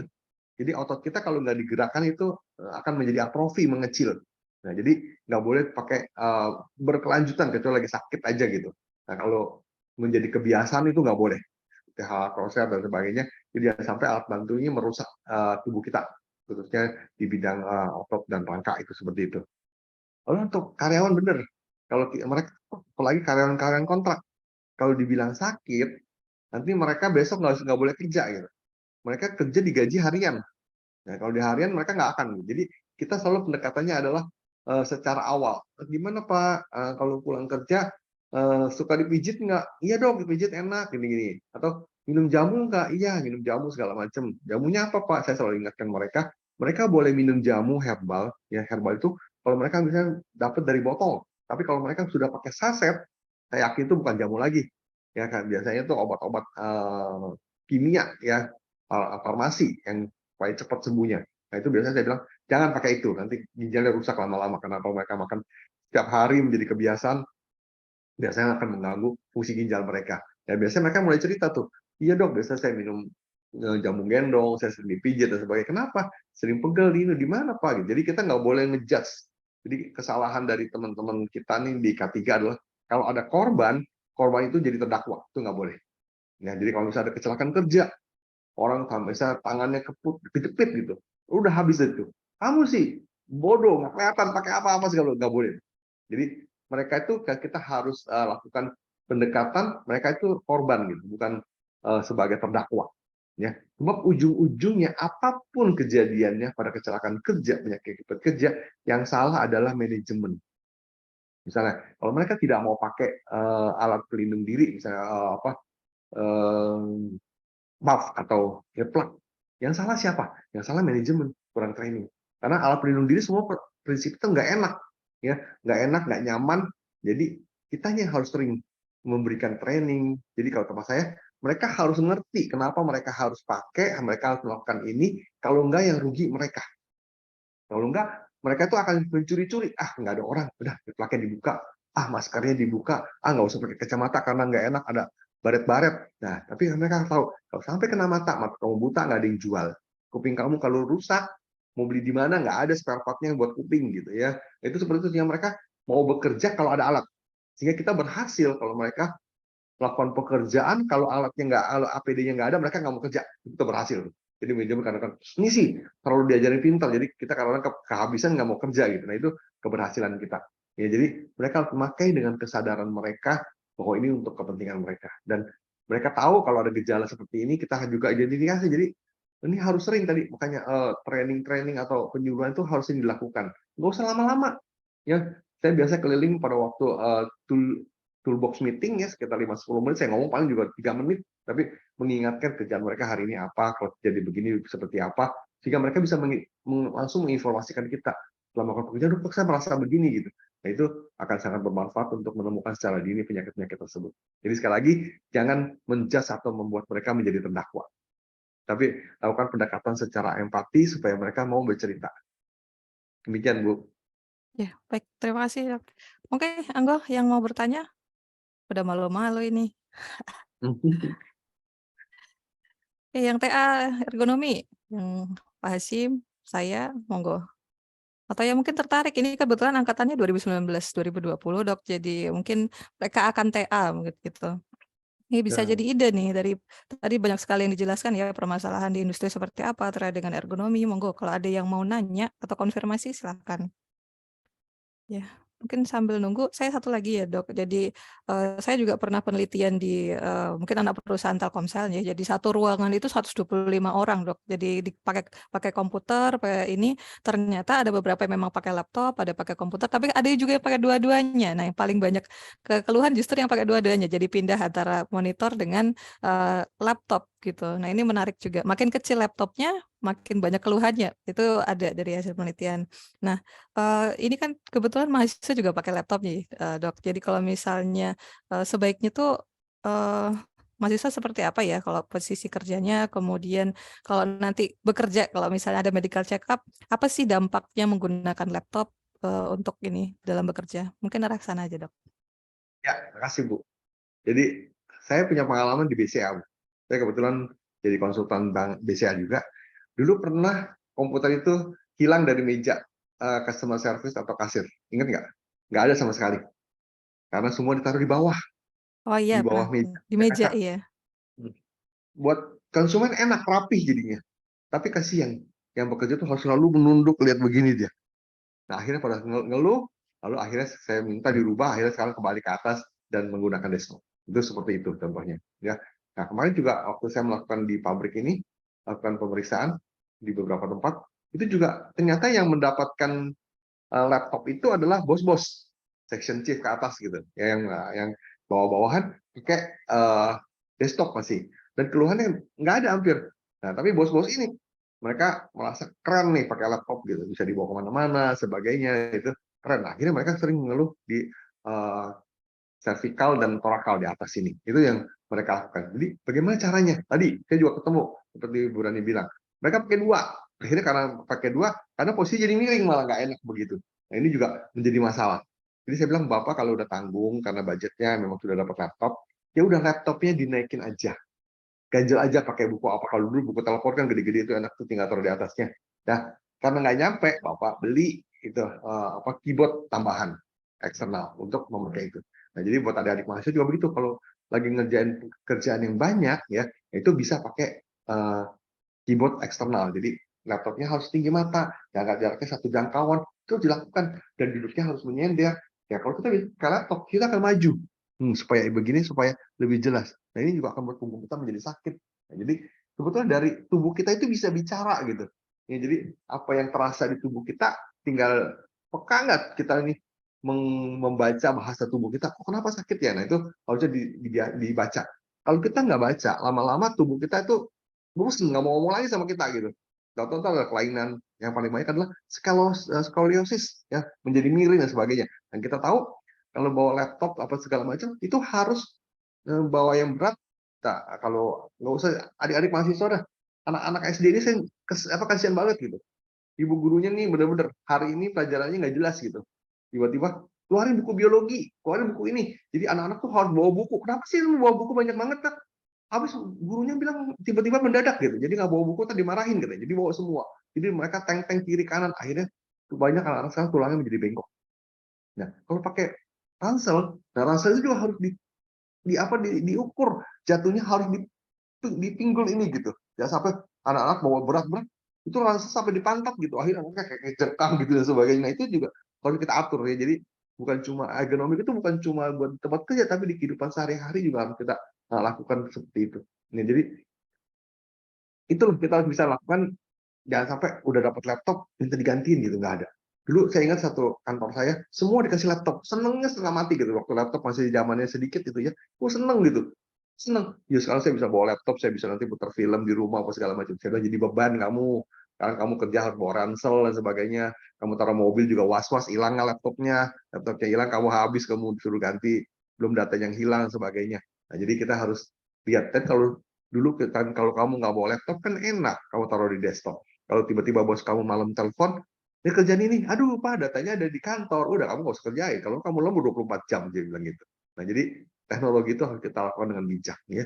Nah buat adik-adik nih khususnya nih, hati-hati ya yang pakai HP terus-menerus. Kalau pakai HP sekarang harus sombong, jadi pakainya harus di depan mata begini biar orang lihat gitu ya. Jadi jangan nunduk begini, nanti nih leher banyak masalah. Ya, saya juga kemarin ada pasien juga mengalami skoliosis, ya dia bilang kerjanya 6 jam sehari di depan komputer, ya, ternyata tempat duduknya baik, kursinya bagus, lalu setelah saya eksplorasi, ternyata dia main game setiap harinya hampir 4-6 jam di rumah dan di tempat tidur. Nah itu juga yang bikin ternyata posisinya nggak enak karena tidak nyaman tentunya. Buat dia nyaman, mungkin pakai bantal ganjel sini ganjel sana, tapi buat secara kesehatan itu posisi yang kagok gitu ya, nggak enak yang bisa menyebabkan gangguan. Kita kira-kira berani. Ya ini menarik ya dok. Jadi selama COVID itu terutama saya sendiri juga ya kadang ngajar atau bikin materi atau malah ya pokoknya berkegiatan selama COVID itu di kasur dok. Jadi sambil ngetik kan sambil ngapa ya memang posisinya memang cara posisi wena jadi bukan posisi bagus. Nah ini oke baik terima kasih dok. Monggo peserta nih nggak ada yang nanya nih. Lagi online nggak nih? Ayo dong ada yang nanya.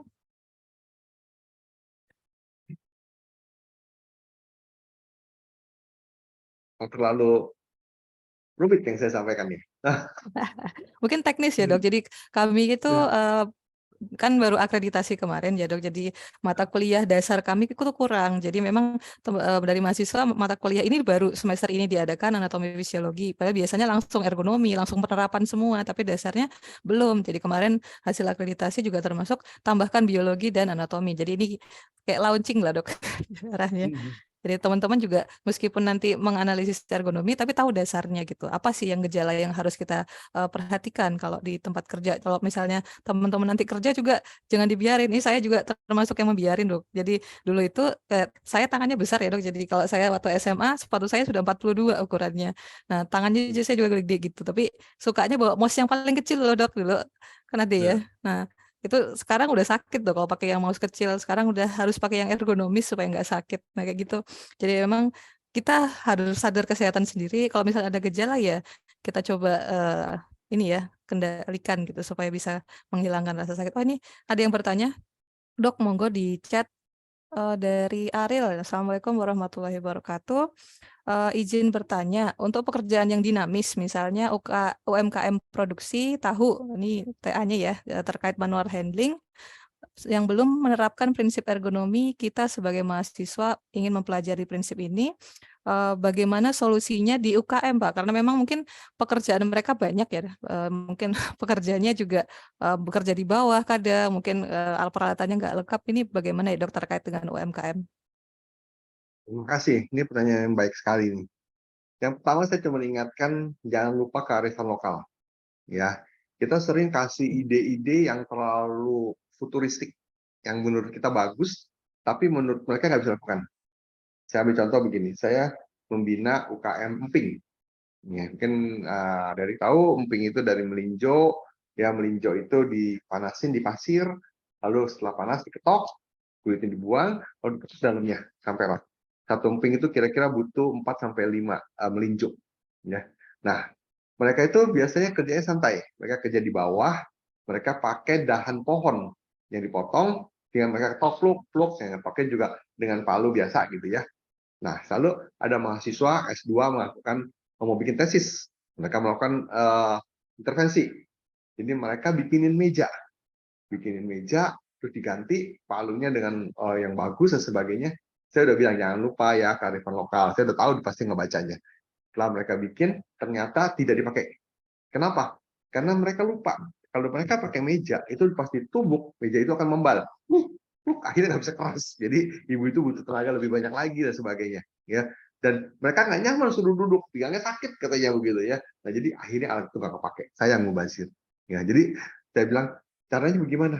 Gampang sebetulnya. Kita tahu kalau kita mau supaya mereka mau duduk, supaya duduknya nggak melonjol sana, miring sini, miring sana. Kita kalau makan di restoran Jepang kan sering ada di lubangin tuh, bawahnya tuh.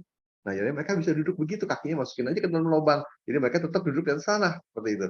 Nah, jadi tetap mejanya itu jangan menggunakan yang membal, tapi harus menggunakan yang keras. Jadi tetap kayak batang pohon harus dipakai gitu, yang apa satu batang besar dipotong biasanya seperti talonan tapi nah, itu tetap dipakai.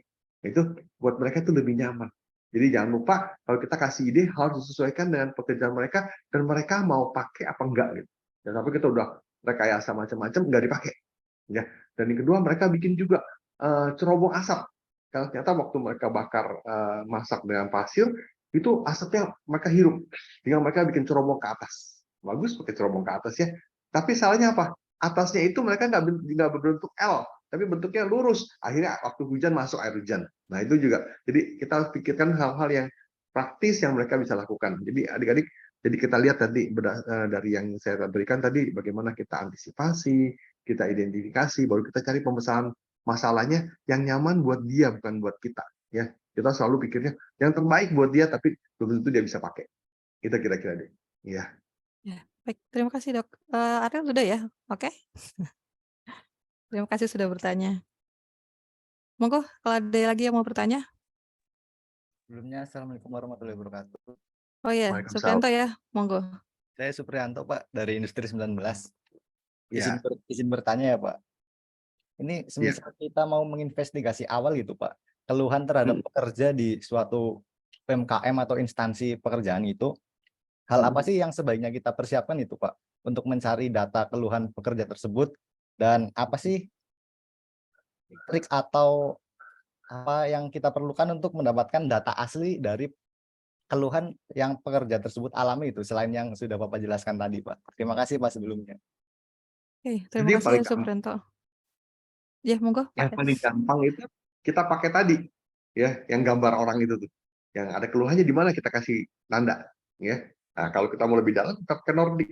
Oke, kita cari di mana sakitnya seperti apa. Nah, itu seperti itu, baru kita gali sakitnya seperti apa. Jadi pertama kita petakan dulu, dia sakitnya di mana, di punggung di mana. Nah, itu yang kita tandain, nanti kita gali dengan Nordik itu seberapa berat dan seberapa lama. Nah, dari situ nanti kita bisa ketahuin. Oh, berarti di sini yang nggak enak nih, di sini yang nggak enak, kita perhatikan pekerjaannya. Ya, kerjanya apa yang menyebabkan dia rasa sakit atau nggak enak di tempat itu. Nah, itu nanti akan ketemu. Nah, kira-kira seperti itu. Ya.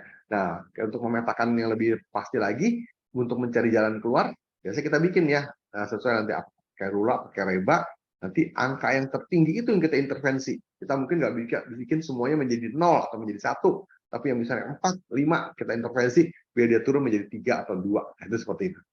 Jadi gampangnya seperti itu. Ya. Jadi kalau saya nanti, biasanya kalau saya di lapangan, kerjasama juga dengan teman-teman dari industri hygiene, ya itu tuh saya teman-teman dari teknik industri tuh. Jadi mereka yang bantu saya tuh rural rebanya, nanti kita sama-sama ke lapangan cari jalan keluarnya. Biasanya yang menemukan penyakit itu perawat-perawat saya nih, ya keluhannya seperti itu, makanya medical record-nya harus benar-benar tercatat, laporan itu penting gitu.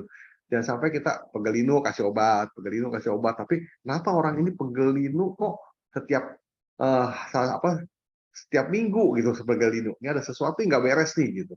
Nah itu seperti itu. Nah kita coba beresin. Nanti yang paling awal adalah kita penyuluhan bagaimana kita merubah posisi kerja. Dan terakhir baru kita kayak alat bantu kalau mereka perlu ya. Dan sampai mereka kita kasih alat bantu mereka nggak lakukan itu. Ya itu kira-kira seperti itu. Dan susahnya UMKM ini informal ini harusnya menjadi tugas dari teman-teman di puskesmas. Saya juga pernah jadi untuk puskesmas. Itu tugas saya. Ya, sebab selama ini nggak terperhatikan. Jadi harusnya itu masuk di dalam program kerja Puskesmas namanya UKK, Unit Kesehatan Kerja. Nah itu bisa masuk ke sana. Jadi kalau nanti dari Supriyanto ini bisa kerjasama nanti dengan teman-teman tuh di Puskesmas ada namanya Unit Kesehatan Kerja, dan nanti kita bisa masuk bersama mereka. Nanti mereka juga punya data penyakit. Kalau mereka perlu obat, mereka bisa dapatkan secara gratis dari Puskesmas. Nah kita tinggal merekayasa. Tapi yang penting bukan obat sekali lagi ya. Obat itu pilihan terakhir, tapi kita bagaimana merekayasa agar mereka bisa bekerja dengan nyaman dan aman. Itu seperti itu. Ya, baik. Sudah, Supri? Sudah jelas, Pak. Terima kasih banyak, Bapak. Terima Oke, kasih. terima kasih juga bertanya, Supri. Ada lagi mungkin yang mau bertanya?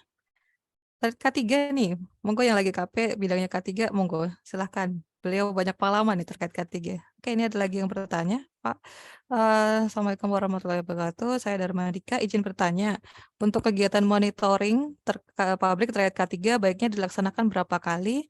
Apakah ini juga menunjang, apakah terkait kesehatan juga? Ya, sebenarnya seperti itu, Dok.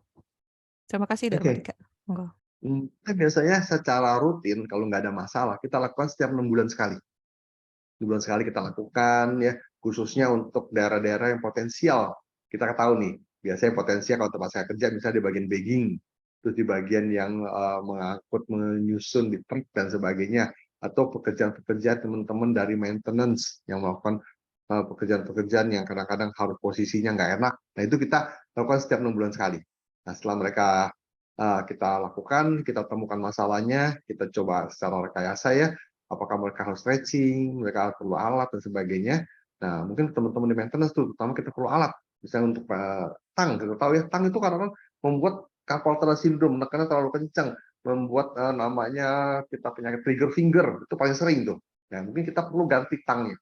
Mungkin bos kita nanti bilang, dok, masa beli tang mahal banget dok, sampai 300.000 dok, tang biasa paling juga 30-50.000. Tapi bapak sekali sakit pasien ini nanti ngobatinnya nggak cukup 5 juta pak gitu, tinggal bos ngomong. Jadi kita selalu kalau ngomong sama pengusaha itu harus ngomong duit gitu ya.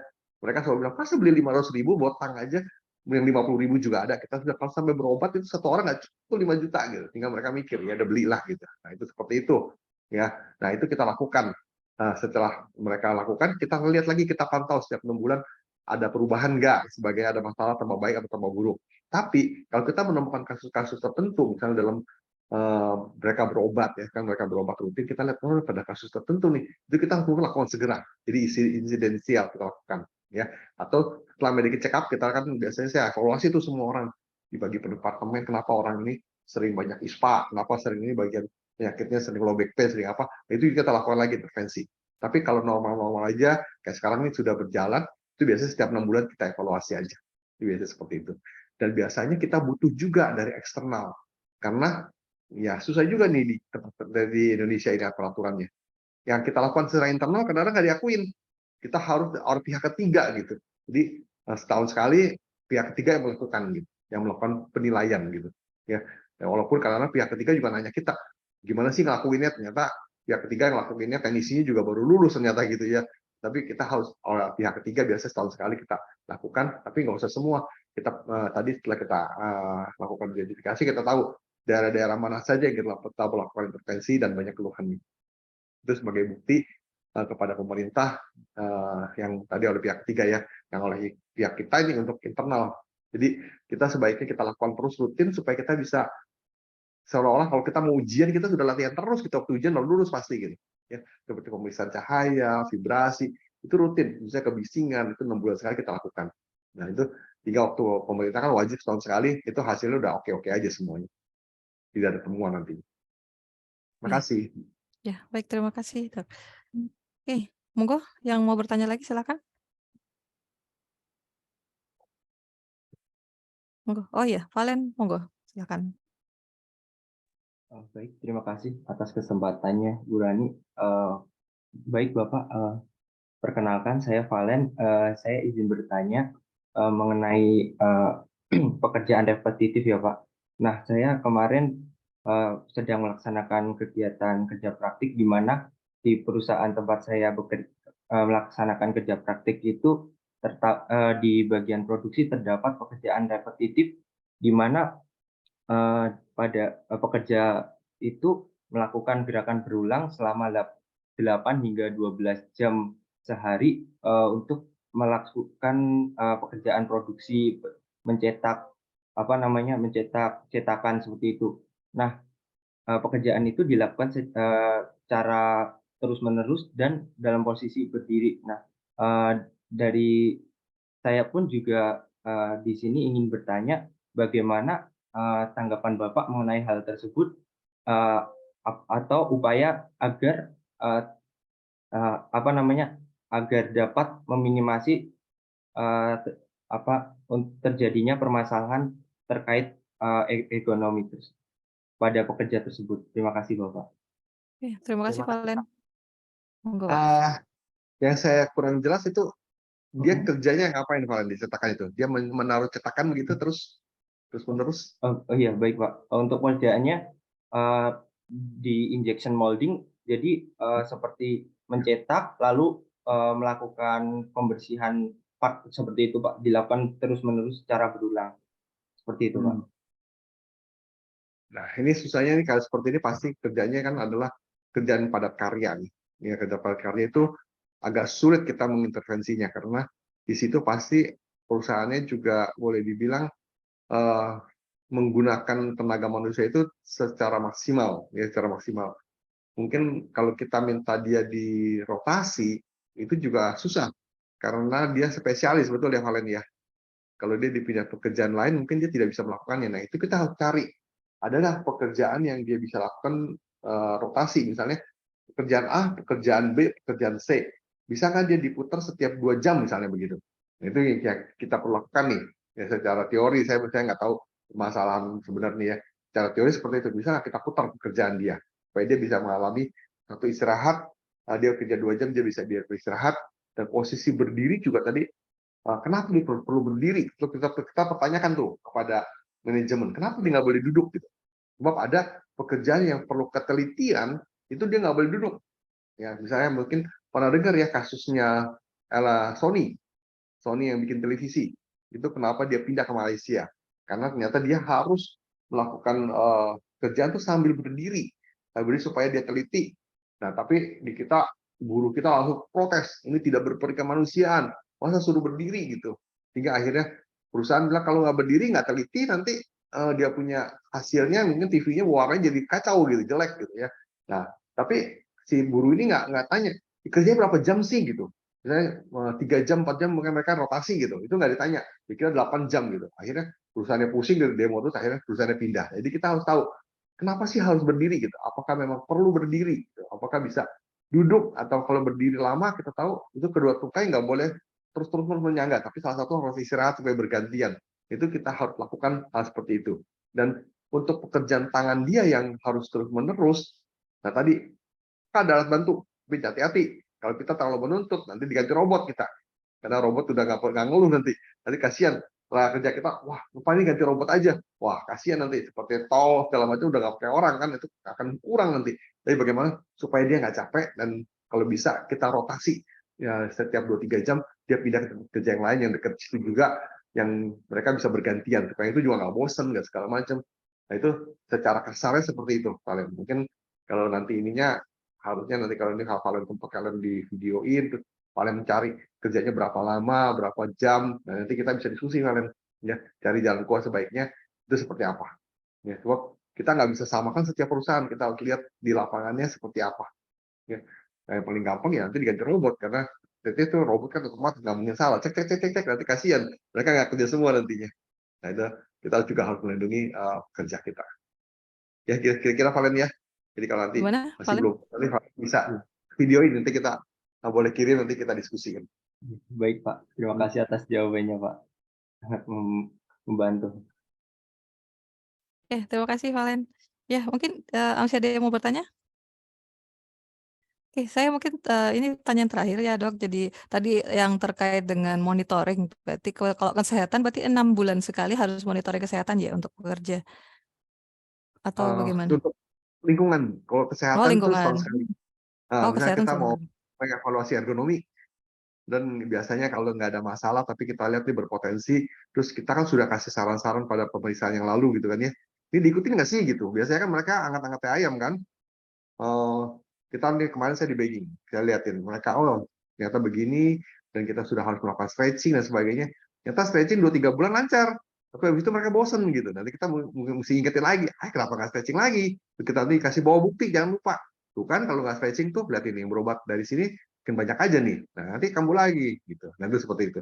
Dan kita perlu bilang sama mereka, ingat loh, tubuh Anda tidak ada spare part-nya, nanti tulangnya bengkok segala macam, mau di apa, mau press body nggak bisa gitu, supaya mereka benar-benar menyadari, oh ya ini perlu ya, ini buat saya nih, bukan buat bos, tapi saya lakukan stretching dan sebagainya gitu. Ya kita lihat kan begitu, nggak usah kerja lah teman-teman kita, mau main apa bulu tangkis aja nggak pernah stretching, mau berenang aja nggak pernah stretching, ayo main gitu, ayo taruhan teh botol 55 gitu langsung aja main kan, tapi nggak pernah ada mereka stretching gitu. Tapi saya selalu bilang, kalau Anda lihat orang main sepak bola di pinggir lapangan sudah ada yang lari-lari, berarti sebentar lagi ada yang diganti di dalam. Nah tiba-tiba lagi kamu maju, nggak mungkin gitu. Jadi kamu harus jaga itu seperti itu, jangan sampai tubuh kamu tiba-tiba bergerak mendadak dan sebagainya.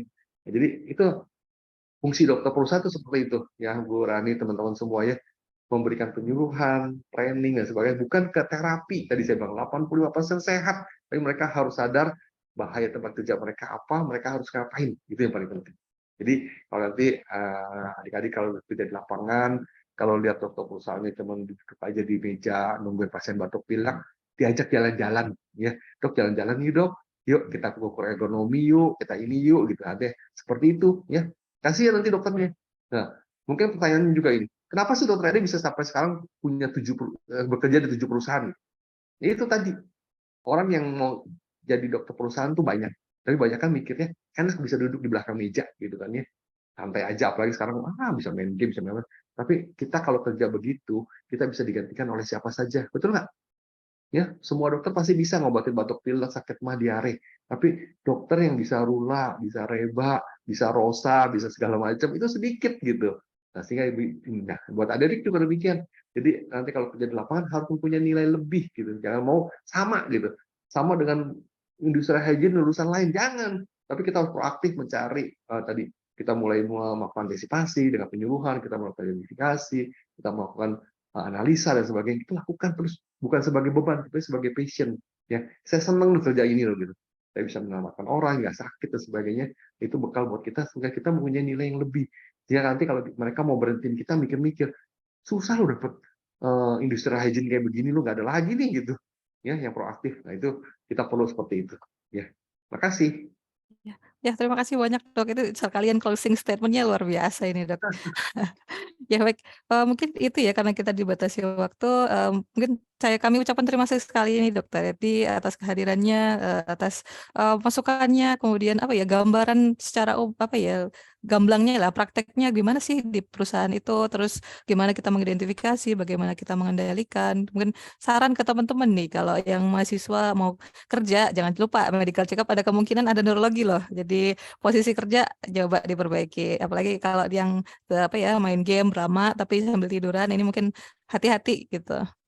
Kemudian kita sebagai industrial engineer ya, sebagai insinyur kita diminta wajib untuk memahami tentang K3. Jadi teman-teman di sini terima kasih atas kehadirannya ya. Semoga apapun yang kita dapat kita pelajari hari ini bermanfaat untuk kita semua sampai kalian kerja, mungkin untuk keluarga juga. Kita tahu sehat itu perlu. Oke, baik mungkin itu dari saya. Terima kasih Dr. Edi, teman-teman semua atas partisipasi aktif ya. Saya kembalikan ke MC Aurel, monggo. Ya, baik. Terima kasih kepada Dr. Erdi ya selaku pemateri di kuliah tamu mata kuliah anatomi fisiologi pada pagi hari ini. Terima kasih kepada Ibu Rani yang telah memandu jalannya kuliah tamu juga. Juga terima kasih kepada teman-teman yang sudah aktif dalam sesi diskusi dan tanya jawab. Acara selanjutnya akan dilanjutkan dengan sesi dokumentasi. Kepada teman-teman peserta diharapkan untuk bisa mengaktifkan kameranya untuk sesi dokumentasi.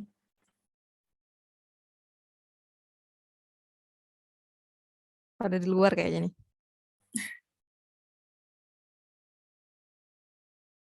Enggak, screenshot aja nggak apa-apa, Aurel.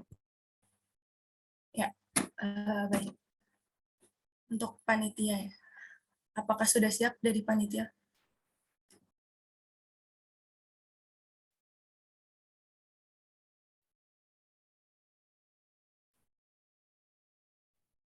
Ya, baik, bisa dimulai saja.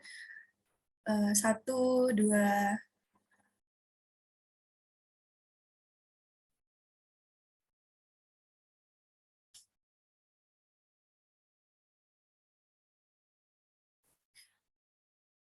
ya baik, terima kasih kepada seluruh peserta yang sudah menghadiri acara pada pagi hari ini. Acara terakhir, ya ini penutup. Marilah kita tutup acara pagi hari ini dengan bacaan hamdalah bersama. Alhamdulillahirrahmanirrahim. Semoga kuliah tamu pada pagi hari ini akan memberikan manfaat kepada kita semua. Sebelum acara ditutup, izinkan saya memberikan sebuah pantun terlebih dahulu. Pulau Irian, elok dan bersih. Hujan indah, rintik-rintiknya. Cukup sekian dan terima kasih. Semoga bermanfaat untuk kita semua. Akhir kata, terima kasih Bu. Akhir kata, wassalamualaikum warahmatullahi wabarakatuh. Waalaikumsalam. Terima kasih Dr. Edi, teman-teman Oke, semua. Lihat semua panitia. Terima kasih Pamit. nanti bahkan saya kirim ke Burani ya. Mohon Siap. maaf kalau ada kekurangan. Siap. Terima kasih banyak Dok. Terima kasih Dr. Erdi. Terima kasih Bu. Ya, sama-sama Aurel. Saya tutup, teman-teman semua. Izin Pak.